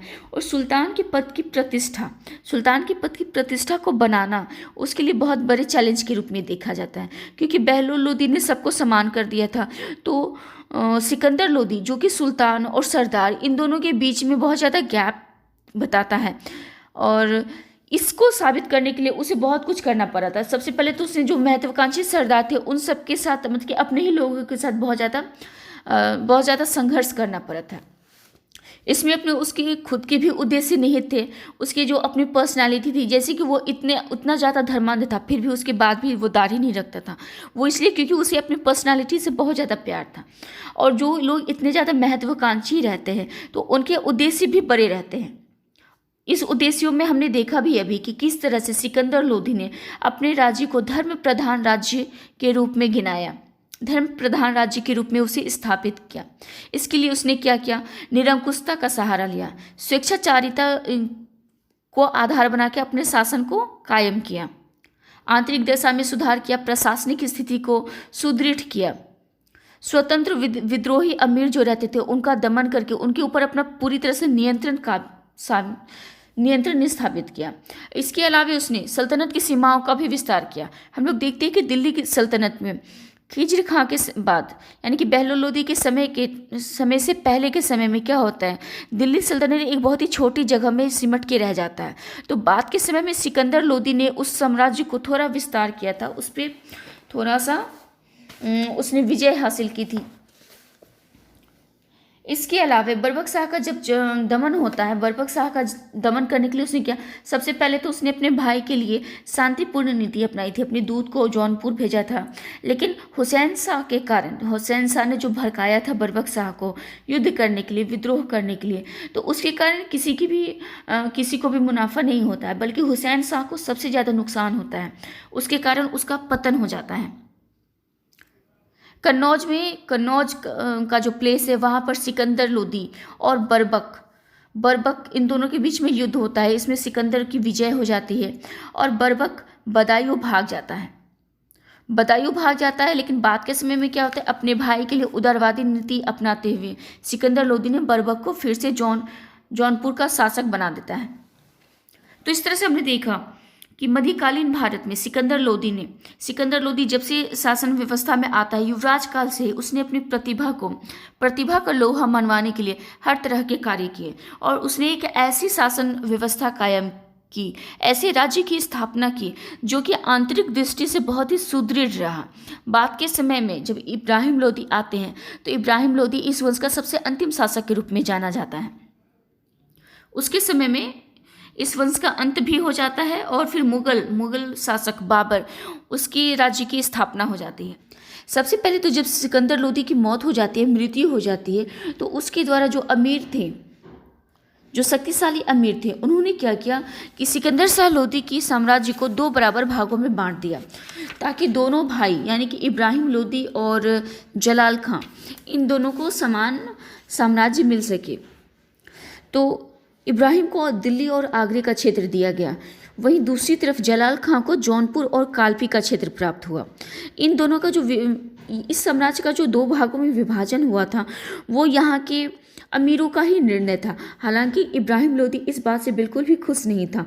वह साम्राज्य विभाजन नहीं चाहता था और अपने आप को एक शक्तिशाली शासक के रूप में देखना चाहता था। इसके बारे में फरिश्ता ने लिखा है, उन्होंने कहा है कि अमीरों ने जो यह कार्य किया था, अमीरों ने ऐसा निर्णय इस कारण से भी लिया कि उन्हें इब्राहिम के व्यवहार और स्वभाव से चिढ़ थी। यानी कि इब्राहिम लोदी का जो व्यक्तिगत व्यवहार था वो बहुत अच्छा नहीं माना जाता है। अमीर उससे रुष्ट रहते थे। वो इसलिए रुष्ट रहते थे क्योंकि इब्राहिम लोदी ने कहा था कि सुल्तान एक ही होता है और सुल्तान और अमीर या फिर सरदार, उनके बीच में एक बहुत ही बड़ा गैप रहता है जिससे कि सभी को पालन करना चाहिए। इसके साथ साथ इब्राहिम लोदी का एक और कहना था, उनका यह कहना था कि एक शासक का कोई भी मित्र या कोई भी रिश्तेदार नहीं होता, वह इन सभी पदवियों से बहुत ऊपर रहता है।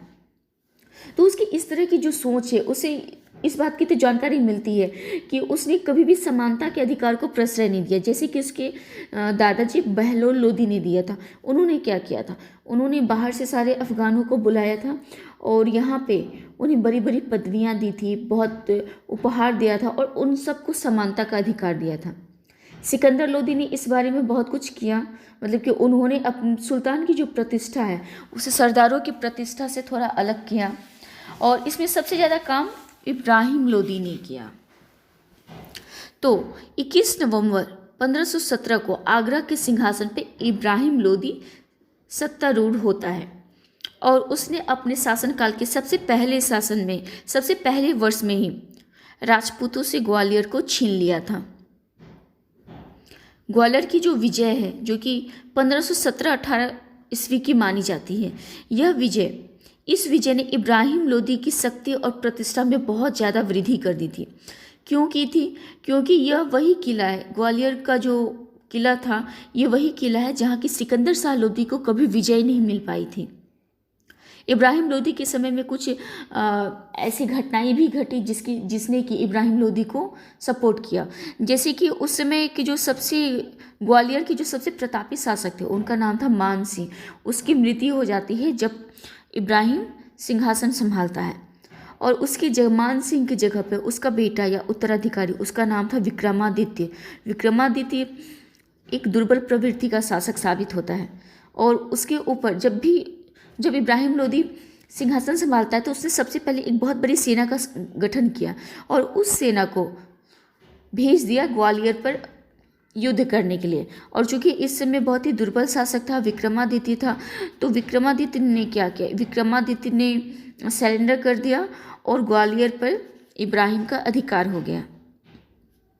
इसमें सबसे ज़्यादा शक्ति और प्रतिष्ठा इसलिए वृद्धि की जाती है क्योंकि सिकंदर शाह लोदी अपने आप में बहुत ही महान और शक्तिशाली शासक के रूप में जाने जाते हैं, लेकिन उसके समय की कुछ सिचुएशंस ऐसी होती हैं, जैसे कि मान सिंह ने कभी भी शत्रुओं के प्रति कभी भी दया नहीं अपनाई और उसने मुंह तोड़ जवाब दिया था सिकंदर लोदी को। लेकिन इब्राहिम लोदी के साथ ऐसा नहीं था। हालांकि व्यक्तिगत रूप से इब्राहिम लोदी भी बहुत ही शक्तिशाली था लेकिन उसे अपनी प्रतिभा को जताने का बहुत ज़्यादा मौका नहीं मिला था। इसके बाद यह बताया जा रहा है कि उसने अफगान सरदारों को कड़े नियंत्रण में रखने की जो नीति अपनाई, उसके साथ जिस तरह का कठोर व्यवहार किया था, उस कारण सारे के सारे अफगान सरदार उससे रुष्ट हो गए थे, उसके विद्रोही बन गए थे।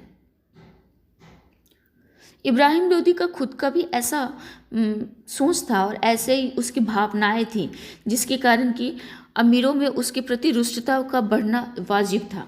जैसे कि इब्राहिम ने अपने शासनकाल में अफगान अमीर या फिर सरदार जो भी होते थे, उन सब के लिए एक पृष्ठभूमि तैयार की थी, उनके साथ एक मनोवैज्ञानिक संघर्ष के लिए। उसने क्या किया था, अमीर, सरदार और सुल्तान, इनके बीच के इनके बीच का जो डिस्टेंस था उसे बरकरार रखने के लिए राज्यसभा में भी शिष्टाचार और अनुशासन के बहुत सारे नियम लगा दिए थे। कुछ नियम तो ऐसा था कि उसने एक बार तो ये भी कह गया था कि राज्यसभा में जितने भी अधिकारी और सरदार रहेंगे वे हाथ जोड़कर खड़े रहेंगे। ये सभी चीज़ों के कारण क्या हुआ, अमीर जो थे काफ़ी दिनों से उन्हें मान सम्मान मिलता जा रहा था, तो जो घमंडी अमीर थे वे क्या हुए, वे बहुत ज़्यादा रिस्ट हो गए थे और उनके अहंकार जो कि दोनों के अंदर था, सुल्तान के अंदर भी था और सरदार के अंदर भी था, तो उन दोनों के बीच में क्या हुआ, विद्रोही भावनाएं आने लगी। वे दोनों एक दूसरे को खत्म करने के लिए आगे बढ़ने लगे, बहुत सारे षड्यंत्र रचने लगे। जैसे कि किस तरह से, जैसे कि लोदिया, सबसे पहले कौन आते थे, लोदी, फार्मूली, नूहानी, ये सभी लोगों का जिसका कि वर्चस्व था राज दरबार में, उन सबको हटाकर इब्राहिम लोदी ने क्या किया, उसके स्थान पे यंग यूथ्स को डिनोट किया था, जैसे कि काकर, बनेत, नियाजी, सूर, इस तरह के जो अफगान अमीर थे ना, उन सभी लोगों को बहुत ज़्यादा प्रश्रय दिया था और उन लोगों को प्रतिस्थापित किया था पुराने अमीरों की जगह पे। तो इन दोनों के बीच में एक संगठन बन गया, यानी कि नए अमीर और पुराने अमीर, इन दोनों के बीच में संघर्ष की स्थिति पैदा हो गई। तो इस तरह से अमीर के खिलाफ जो उसकी सोच थी वो बहुत अच्छी नहीं थी।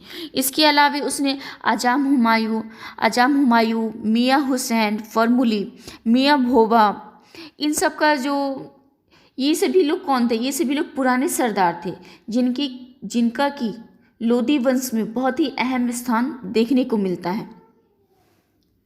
और इन सब के साथ क्या हुआ, इब्राहिम लोदी का जो व्यवहार था वो बहुत ही अच्छा नहीं था।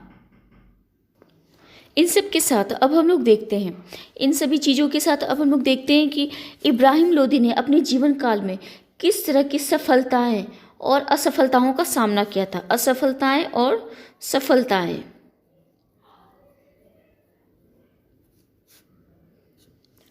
सबसे पहले तो यहाँ पे बताया जा रहा है कि इब्राहिम लोदी ने राज्य का विभाजन करके अपने भाई जलाल खां को जौनपुर का शासक नियुक्त किया था, लेकिन बाद में जौनपुर को अपने राज्य में मिला लिया।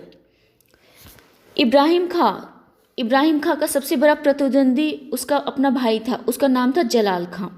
जलाल खां को वह शुरू से ही कोई भी किसी भी तरह का क्षेत्र नहीं देना चाहता था, लेकिन जब सिकंदर लोदी की मृत्यु होती है तो राजनीतिक अवस्था वैसी नहीं रहती है जिससे कि इब्राहिम पूरे साम्राज्य पर एकाधिपत्य कायम कर सके। तो जब इब्राहिम को मौका मिलता है, जब इब्राहिम आगरा के में अपना राज्याभिषेक करवाता है, तो उसके बाद उसने आजम हुमायूं नाम का उसका एक वजीर था, उसको ग्वालियर पर आक्रमण करने के लिए भेजता है। और आजम हुमायूं जब ग्वालियर पर आक्रमण करके विजय फतह हासिल कर लेता है तो उसके बाद वह जलाल खां के पास चला जाता है और जलाल खां से मिल जाता है, यानी कि उसके साथ मैत्रीपूर्ण संबंध स्थापित कर लेता है। इस बारे में आजम हुमायूं की अपनी व्यक्तिगत जो ज़रूरतें हैं वो भी थी। सबसे पहला क्या था, सबसे पहला तो ये था कि आजम हुमायूं वो इब्राहिम लोदी को बहुत ज़्यादा वैल्यू नहीं देता था, क्योंकि उनमें उम्र और तजुर्बे दोनों का बहुत ही ज़्यादा डिफरेंस था। और इब्राहिम जो था वो बिल्कुल भी इज्जत नहीं करता था अपने सरदारों की, यानी कि आजम हुमायूं की। तो इस बात से आजम हुमायूं बहुत रुष्ट रहने लगा और उसे एक अच्छा मौका मिला, वह चला गया जलाल खां के पास और उससे जाकर मिल गया। ये एक पहला कारण है। दूसरे कारण के रूप में क्या देखते हैं कि आजम हुमायूं क्यों मिला जलाल खां से। दूसरा यह कारण था कि जलाल ने आजम हुमायूं के बेटे, जिसका कि नाम था फतेह खां, उसे अपना वजीर नियुक्त कर दिया था। तो जलाल खां और आजम हुमायूं ये दोनों जब मिल जाते थे, इन लोगों ने क्या किया, इन दोनों ने मिलकर अवध के हाकिम सईद खां पर आक्रमण कर दिया था। और जब सईद खां पे आक्रमण किया था तो सईद खां ने क्या किया, इनसे निपटने के लिए इनके विरोधी यानी कि इब्राहिम से सहायता मांग ली। अब इब्राहिम को मौका चाहिए था, उसे मौका मिल गया और सईद खां की मदद करने के लिए वो बहुत ही विशाल बड़ी सेना लेकर पहुंचा। वहाँ पर जब पहुँचता है तो वहाँ पर जलाल और हुमायूं दोनों की सम्मिलित सेना के विरुद्ध उसका युद्ध चलता है। और जब इस युद्ध में पता चलता है आजम हुमायूं को कि इब्राहिम खुद ही आए हैं, तो वो क्या करता है, जलाल खां को छोड़ देता है और जलाल खां को छोड़कर वापस इब्राहिम खां के पास चला जाता है, इब्राहिम लोदी के पास, और उसे क्षमा याचना मांग लेता है कि वो दोबारा ऐसी गलती नहीं करेगा। लेकिन बाद के समय में तो क्या होता है, इब्राहिम लोदी ने पहले तो उसे माफ़ कर देता है, यानी कि आजम हुमायूं जो थे उसे माफ़ी मिल जाती है, लेकिन बाद में उसे कैद कर लिया जाता है, उसे कारागार में डाल दिया जाता है और वहीं पर उसकी मौत भी हो जाती है। उसकी मौत कारागृह में होती है। तो इससे दूसरे जो अमीर वर्ग थे उन्हें ऐसा लग रहा था कि इब्राहिम लोदी ने उन्हें मौत के घाट उतार दिया है, यानी कि उसकी हत्या करवा दी है। तो इस तरह से गृह युद्ध चलता रहता है इब्राहिम लोदी के साथ। इसमें भी उसे सफलता मिलती है। जलाल खां हार जाता है और बाद के समय में जलाल खां को उसने कल्पिका शासक बना देता है इब्राहिम लोदी, और इब्राहिम लोदी की अधीनता स्वीकार कर लेता है। सभी जलाल खां के सभी अमीर और जलाल खां, इन लोगों ने उसकी अधीनता स्वीकार कर ली थी। इसके बाद यहाँ बताया जा रहा है कि वहाँ के तत्कालिक शासक विक्रमाजित के बारे में अभी बताया गया है कि ये ग्वालियर के शासक मान सिंह का बेटा था, जो कि दुर्बल प्रवृत्ति का था। इसने इब्राहिम की अधीनता स्वीकार कर ली थी। तो ये एक सफलता के रूप में ही देखेंगे कि इब्राहिम की सबसे बड़ी सफलता क्या थी, ग्वालियर पर अधिकार करना। इसके बाद आते हैं मेवाड़ के शासक इब्राहिम लोदी और राणा सांगा। ये दोनों एक समकालीन शासक के रूप में थे, और राणा सांगा उस समय राजपूत शक्ति के उभरते हुए सितारे के रूप में जाने जाते हैं। तो अपने आप को और अपने साम्राज्य को स्थायित्व प्रदान करने के लिए इब्राहिम ने अब क्या किया, इब्राहिम ने अपनी विजय नीति को पूरा करने का दृढ़ संकल्प लिया। पहले तो उसने ग्वालियर को जीता, उसके बाद जौनपुर को जीता अपने भाई से, अमीरों का विद्रोह जो था उसे शांत किया, और अब बारी आती है मेवाड़ पर आक्रमण करने की। तो इब्राहिम ने अपनी विजय नीति को पूरा करते हुए दृढ़ संकल्पित होकर मेवाड़ के ऊपर आक्रमण किया, और उस समय यानी कि राजस्थान के शक्तिशाली और सर्वाधिक महत्वपूर्ण राजा प्रतापी राजा राणा सांगा थे। उसकी खुद की शक्ति बहुत ही असीम थी। सैन्य शक्ति के मामले में समकालीन शासकों में राणा सांगा का मुकाबला कोई नहीं कर सकता था, और राणा सांगा के विरुद्ध यानी कि उसके विरोध में सुल्तान ने अपनी एक बहुत बड़ी सेना भेजी थी। लेकिन अफगान की जो सेना थी उनमें आपसी में बहुत ज़्यादा मतभेद उत्पन्न हो गया था। तो इसका फ़ायदा राणा सांगा को मिलता है। आपसी मतभेद के कारण, आपसी द्वेष के कारण क्या हुआ, राणा सांगा की विजय हो जाती है और इधर इब्राहिम लोदी की हार हो जाती है। इस इब्राहिम की जो ग्वालियर विजय थी उसके बाद मियाँ माखन के नेतृत्व में राणा के विरुद्ध सेना भेजती है। यानी कि पहला वाला जो सेना था वो भेजा जाता था आजम हुमायूं के नेतृत्व में, लेकिन बाद का जो सेना है उसका सेनापति रहता है मियाँ माखन के साथ बहुत सारे अन्य सहयोगी भी रहते हैं, जैसे कि मियाँ हुसैन फरमुली, मियाँ मारूफ फरमुली, खाना फरमुली। ये सभी बहुत ही प्रतिभावान शासक रहते हैं। लेकिन प्रारंभ में जो युद्ध हुआ उसमें राणा की विजय हुई, लेकिन बाद में अचानक से इब्राहिम की सेना ने राणा पर आक्रमण कर देता है, और इस युद्ध में राणा को गंभीर चोट लाती है। राजा को इतनी गहरी चोट आने से क्या हुआ, राजपूत जो सैनिक और सेनापति थे वो हताहत हो गए, मतलब कि वो पीछे हटने लगे, वे डर गए थे। इस युद्ध में दोनों ही पक्षों को बहुत ज़्यादा हानि होती है। यानी कि राणा सांगा जो कितनी बड़ी सेना को रखता था, और दूसरी तरफ इतनी बड़ी सेना को अरेंज करने के लिए इब्राहिम लोदी, इन दोनों को राजस्व के रूप में बहुत बड़ी क्षति उठानी पड़ी थी। हालांकि ये युद्ध जो था वो बहुत ही ज़्यादा निर्णायक नहीं हो पाया था, और दोनों ही युद्ध करते करते पीछे हट गए थे, और बाद में जाकर दोनों की सेना अपने आप को पीछे हटा लेती है। लेकिन इसके कुछ समय के बाद क्या होता है, राणा का चंदेरी पर आक्रमण होता है, और उसने चंदेरी को अपने राज्य में मिला लिया। यानी कि शुरुआत की थी इब्राहिम लोदी ने राणा के साम्राज्य को अपने में मिलाने की, लेकिन जब इस तरह की हरकतें होने लगी, सैनिक पीछे हटने लगे, तो राणा ने क्या किया, राणा सांगा ने चंदेरी पर आक्रमण कर दिया और उस पर अपना अधिकार कर लिया। इस तरह से इब्राहिम का जो राणा सांगा के साथ आक्रमण होता है वो पूरी तरह से विफल हो जाता है। ये उसकी असफलताओं में गिना जा सकता है। बाद के समय में भी उसे चंदेरी वापस नहीं मिल पाया था। तो ये हो गई यहाँ पर राणा सांगा के साथ। और इस युद्ध की सबसे खास बात यह है कि इसी युद्ध में राणा सांगा ने अपना बायां हाथ खो दिया था। राणा सांगा ने चंदेरी पर अधिकार कर लिया था। अब यह बताया जा रहा है झगड़े का कारण। मेवाड़ एवं इब्राहिम लोदी के बीच झगड़े का मुख्य कारण मालवा पर अधिकार को लेकर था। इब्राहिम के भाई जलाल खान ने जौनपुर को अपने अधिकार में कर लिया था। उसने कालपे में जलालुद्दीन के उपाधि के साथ अपना राज्याभिषेक करवाया। इब्राहिम लोदी ने लोहानी, फॉर्मूली एवं लोदी जातियों के दमन के पूर्ण प्रयास किए, जिससे शक्तिशाली सरदार असंतुष्ट हो गए। लोदी जाति जो थे और फार्मूली जाति, ये सभी अफगानी ही थे और उस समय अफगानियों का जो वर्चस्व था वो बहुत ज़्यादा था। इसके बारे में यहाँ पर देखें तो कुछ अफगानियों के नाम आते हैं, जैसे कि सबसे पहले तो अजाम हुमायूं, जिसके बारे में कि अभी बताया जा चुका है। दूसरे नंबर में है मियाँ हुसैन फॉर्मूली। मियाँ हुसैन फॉर्मूली ये फॉर्मूली जाति से ही बिलोंग करते थे। इन्होंने क्या किया कि इब्राहिम ने आजम की तरह ही मियाँ हुसैन फॉर्मूली का भी अंत किया। जब इब्राहिम और राणा सांगा के ऊपर आक्रमण युद्ध चल रहा था, तब हुसैन फॉर्मूली अपने कुछ सेनाओं के साथ, अपने कुछ अश्वारोहियों के साथ क्या किया, उसने पार्टी बदल दी। इब्राहिम लोदी की तरफ से चेंज करके वह राणा सांगा से जाकर मिल गया। यहाँ उसकी अपने सुल्तान के प्रति बहुत ज़्यादा आपराधिक मामले जो हैं वो देखने को मिलते हैं, यानी कि ऐसा नहीं करना चाहिए था। युद्ध के समय उसने अपना पार्टी बदल दिया था, लेकिन फिर भी बाद में सुल्तान ने क्या किया, उसे माफ़ कर दिया, उसे क्षमा दे दी। लेकिन इसके बाद उसे चंदेरी का हाकिम भी नियुक्त कर दिया। ये सब राजनीतिक कूटनीतियाँ चलते चलते बाद के समय में उसकी हत्या करवा दी जाती है। और जब उसकी हत्या होती है तो उस मियाँ हुसैन फॉर्मूली की हत्या का सारा दोष इब्राहिम लोदी के ऊपर आता है।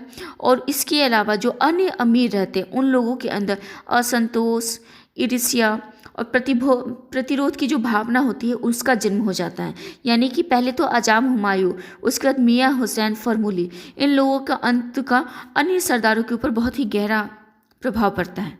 इसके बाद एक इम्पॉर्टेंट नाम आता है मियाँ भोवा। मियाँ भोवा कौन थे? मियाँ भोवा उसके बहुत ही पुराने और बूढ़े वजीर थे। उसने क्या, मियाँ भोवा को कारावास में डाल दिया। उसके साथ एक रंजिश नहीं चल रही थी। इब्राहिम लोदी जो भी फरमान देता था उसका मियाँ भोवा के द्वारा भली भांति पालन नहीं किया जाता था। वो उसकी अवज्ञा कर देता था, यानी कि उसकी बातों को नहीं सुनता था। एक तो मियाँ भोवा बहुत ही ज़्यादा बूढ़े थे और वजीर पद पर उन्होंने काफ़ी ज़्यादा दिनों तक काम किया था, तो उनका जो एक्सपीरियंस था वो अपने अनुभव को इब्राहिम से ज़्यादा मूल्यवान समझते थे।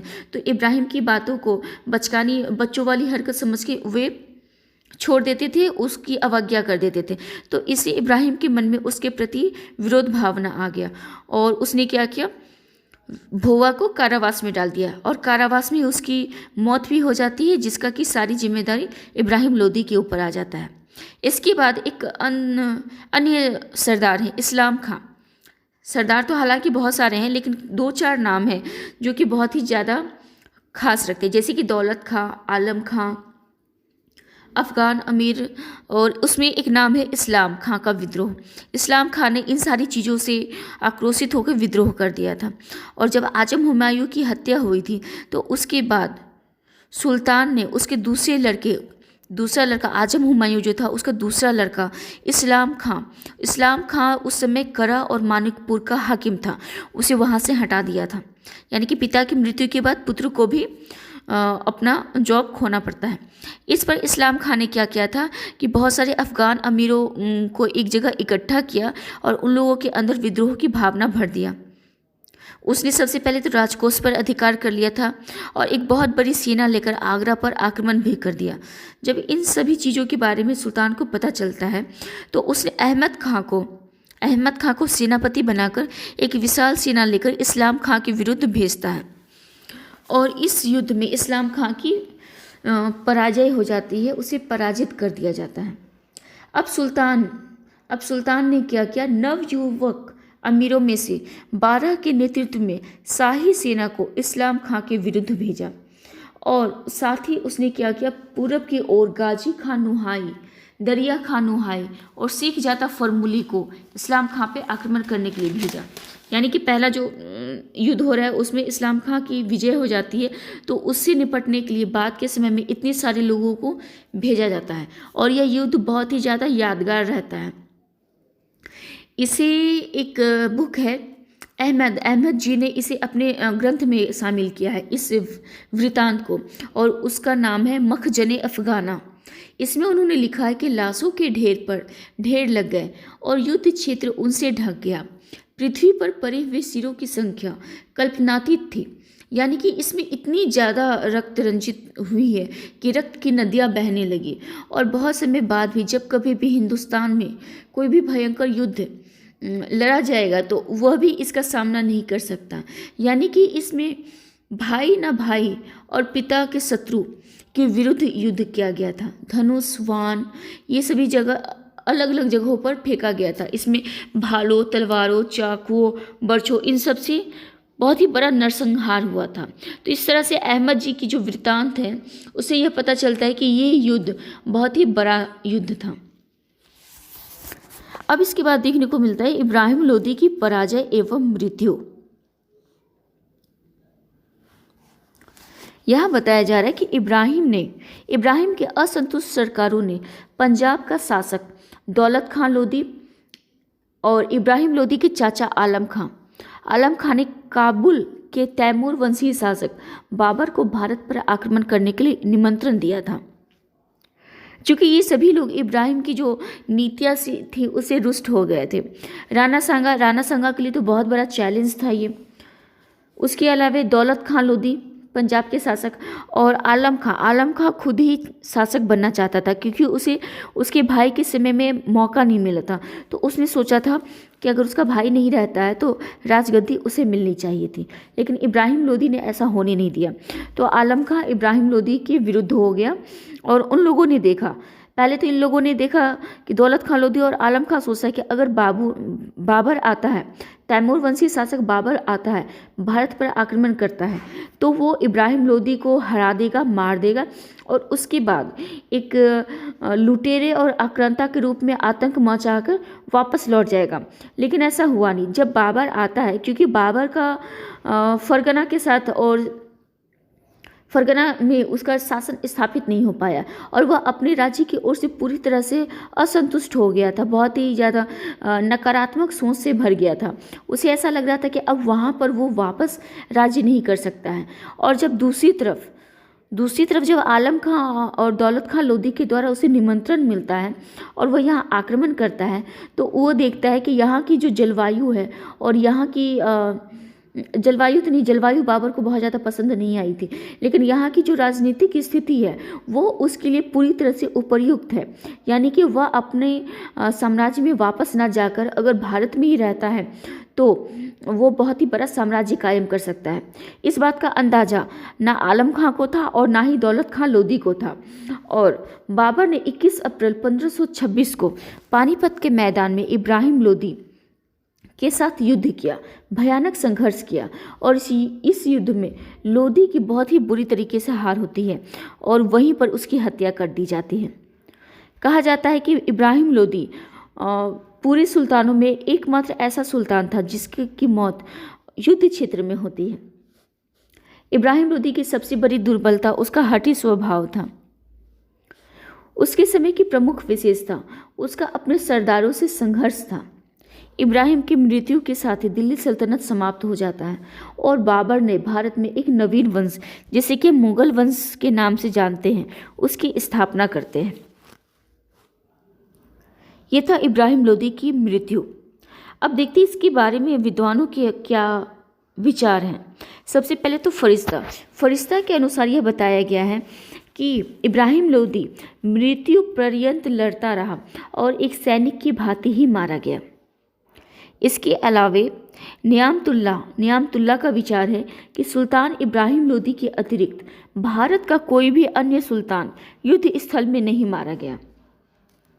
तो इस तरह से यहाँ पर देखने को मिलता है कि इब्राहिम लोदी का किस तरह से राज्यारोहण होता है। उसने अपने साम्राज्य को बढ़ाने के लिए और आंतरिक क्लेशों को दूर करने के लिए कौन कौन से नीति अपनाए और इसके बाद उसका पतन कैसे होता है। अब देखते हैं लोधी वंश के पतन के कुछ और कारण क्या थे। सिर्फ क्योंकि इब्राहिम लोधी के बाद क्या होता है, लोधी वंश का पूरी तरह से खात्मा हो जाता है, पतन हो जाता है, तो उसके लिए बहुत सारे लोग भी जिम्मेदार हो सकते हैं। जैसे कि लोधी साम्राज्य की स्थापना, लोधी साम्राज्य की स्थापना अफगानों ने गजली जनजाति से की थी। कहा जाता है कि वह बहलोल लोधी ने बुद्धिमानी से काम लिया और उसने सैयदों की कमजोर स्थिति का लाभ उठाते हुए दिल्ली पहुंचने से पहले पंजाब पर कब्जा कर लिया।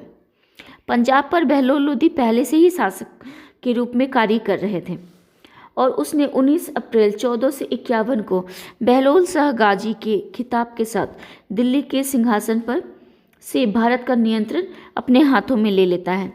उसकी गद्दी पर बैठने के बाद ही सरकी वंश का दमन हो गया। बहलोल लोधी का राज्यारोहण हम लोग पहले देख चुके हैं कि किस तरह से उसे इनवाइट किया गया था आलमगीर के वजीर के द्वारा। तथ्यों के अनुसार लोधी शासन के दौरान भारत में बड़े पैमाने पर अफगानों के आने की वजह से लोधी वंश ने अपनी खोई हुई शक्तियां फिर से हासिल की।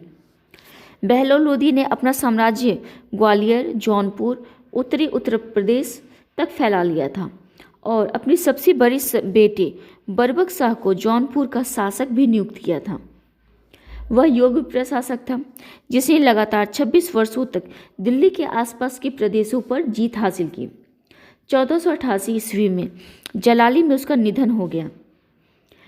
दक्षिण दिल्ली के चिराग दिल्ली में आज भी उसकी कब्र मौजूद है। तो बहलोल लोधी के बारे में बताया जा रहा है कि बहलोल लोधी ने किस तरह से अपने आप को स्थापित किया और साथ साथ उसने अपने बेटे को भी इसके लिए बहुत तैयार किया। उसका बेटा अपने आप में काबिल भी था। बहलोल लोधी का दूसरा बेटा था सिकंदर लोधी। पहले तो बरबक लोधी जो थे वो उसके ऊपर बहलोल लोधी का काफ़ी ज़्यादा कृपा दृष्टि था। दूसरे बेटे के रूप में आते हैं सिकंदर लोधी। सिकंदर लोधी ने अपने बड़े भाई बरबक शाह के साथ सत्ता संघर्ष किया, लेकिन बाद के समय में उसने प्रूफ कर दिया कि वह अपने पिता की इकलौती ऐसी संतान है जो कि बहुत ही ज़्यादा काबिल है, काबिल तारीफ है। तो सिकंदर लोधी की सबसे पहले बात करें तो सिकंदर लोधी ने 5 जुलाई 1489 को बहलोल लोधी का उत्तराधिकारी के रूप में सिंहासनारूढ़ होता है। सिकंदर लोधी को इतिहास में सच्चा कट्टरपंथी सुन्नी शासक कहा जाता है जिसने मथुरा और नागा बंदरगाह में भारतीय मंदिरों को विध्वंस करवाया था।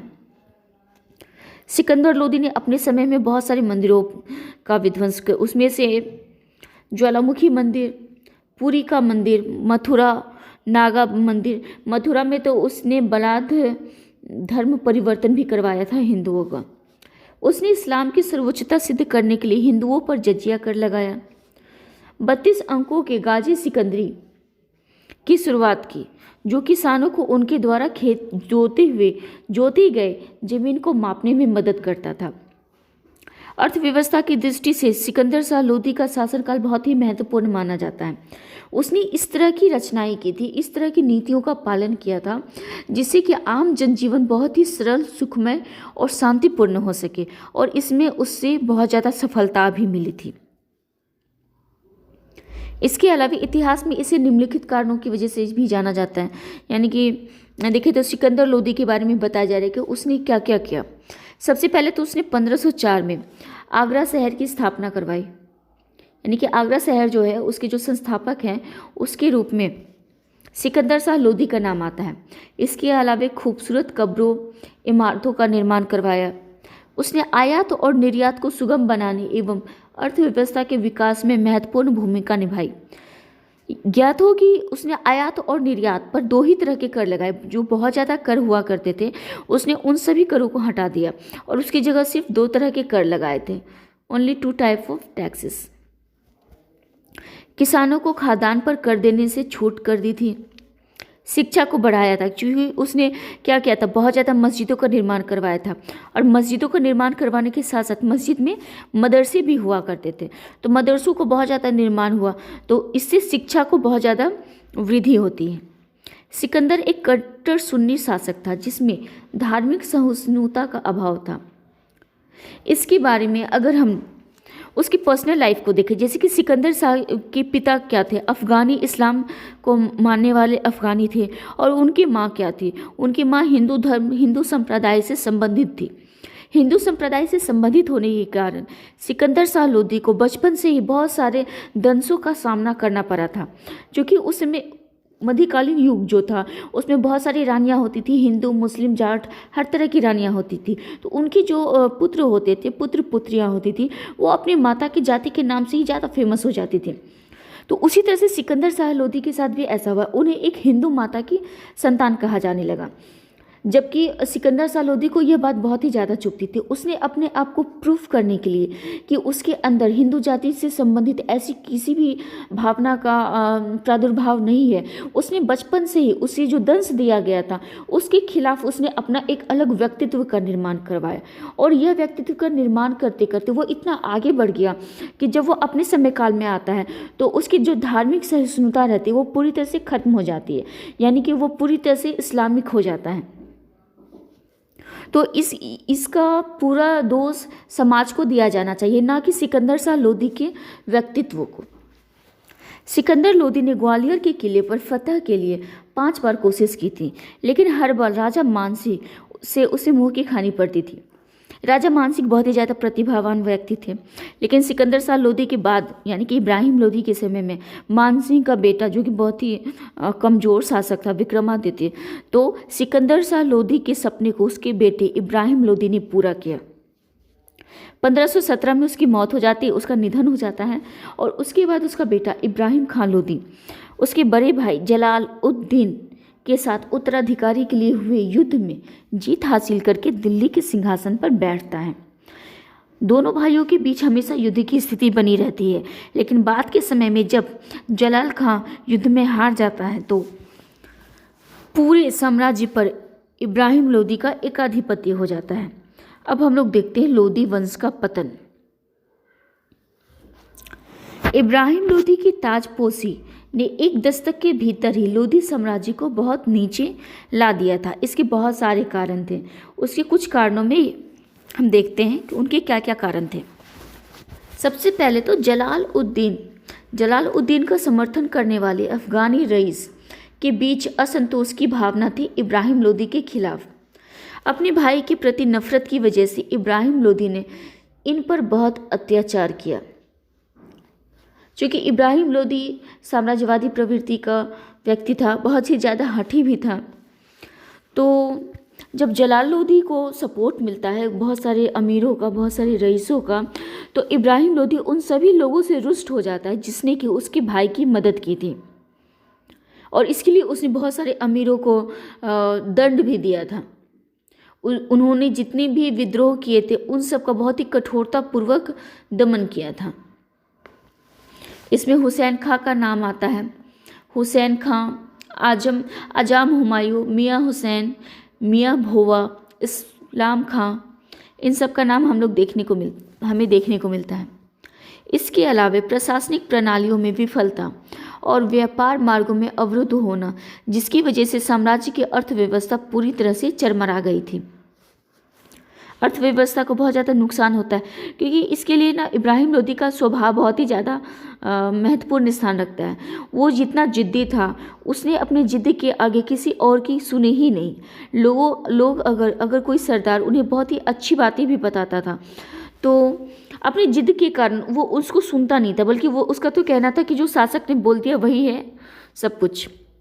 लोदी सेना पर राजपूत राजाओं का खतरा और उनके द्वारा दी जाने वाली धमकियाँ, बुरी आर्थिक स्थिति, चूंकि अर्थव्यवस्था चरमरा गई थी तो आर्थिक स्थिति बुरी हो गई थी, और उत्तराधिकार के लिए होने वाले युद्ध यानी कि लगातार जो युद्ध हो रहे थे उसमें राजकोष बहुत ही जल्दी खाली हो गया था और पूरा का पूरा साम्राज्य कमज़ोर स्थिति में आ गया था।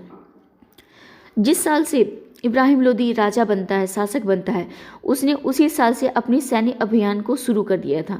सबसे पहले तो 1517 में वो राजा बनता है और उसी साल उसने ग्वालियर पर आक्रमण किया था एक बहुत बड़ी सेना के साथ। बहुत बड़ी सेना का जीवन निर्वाह के लिए भी तो बहुत सारा राजकोष चाहिए होता है, तो उसने सारा राजस्व ऐसे ही खर्च कर दिया था। आंतरिक युद्ध जिसने साम्राज्य को कमज़ोर बना दिया और लोदी वंश जहीर उद दीन मोहम्मद बाबर के हाथों में चला गया, जिसने 1526 में पानीपत की पहली लड़ाई इब्राहिम लोदी को हराकर भारत में मुगल साम्राज्य की स्थापना की। तो जब बाबर आता है, मुगल साम्राज्य बाबर आता है, तो उसने क्या किया, उसने एक नए राजवंश की नींव डाली, जिसे कि हम मुगल साम्राज्य के रूप में जानते हैं। लोदी साम्राज्य बड़ा हो रहा था, लेकिन उसमें संचार साधनों की कमी थी। ये भी एक कारण था कि उसका पतन कितनी जल्दी हो गया। इसके समय में समय और प्रयास की बर्बादी होने लगी। राजा की योग्यता पर से लोगों का विश्वास खोता जा रहा था, क्योंकि राजा ने इब्राहिम ने क्या किया, आर्थिक अर्थव्यवस्था पर ध्यान नहीं दिया, आम जो जनजीवन है उस पर ध्यान नहीं दिया, बल्कि अपना एकाधिपति एक छत्र राज्य स्थापित करने के लिए सैन्य अभियानों को ज़्यादा महत्व दिया था। इस अवधि के दौरान गुलामों की संख्या बढ़ रही थी, तो उनका रख रखाव, उनके जीवन यापन के लिए जो बोझ है, जो राजस्व पर जो बोझ होता है, वो बढ़ता जा रहा था। इससे भी राजकोष खाली हो रहा था। उत्तराधिकार की लड़ाई में कोई निश्चित कानून नहीं बनाया गया था। कोई भी युद्ध शुरू कर सकता था और किसी भी साम्राज्य पर अपना अधिकार स्थापित कर सकता था। अभिजात वर्गों का लालच और अक्षमता ने सैन्य संगठनों को कमजोर कर दिया और निष्प्रभावी बना दिया था।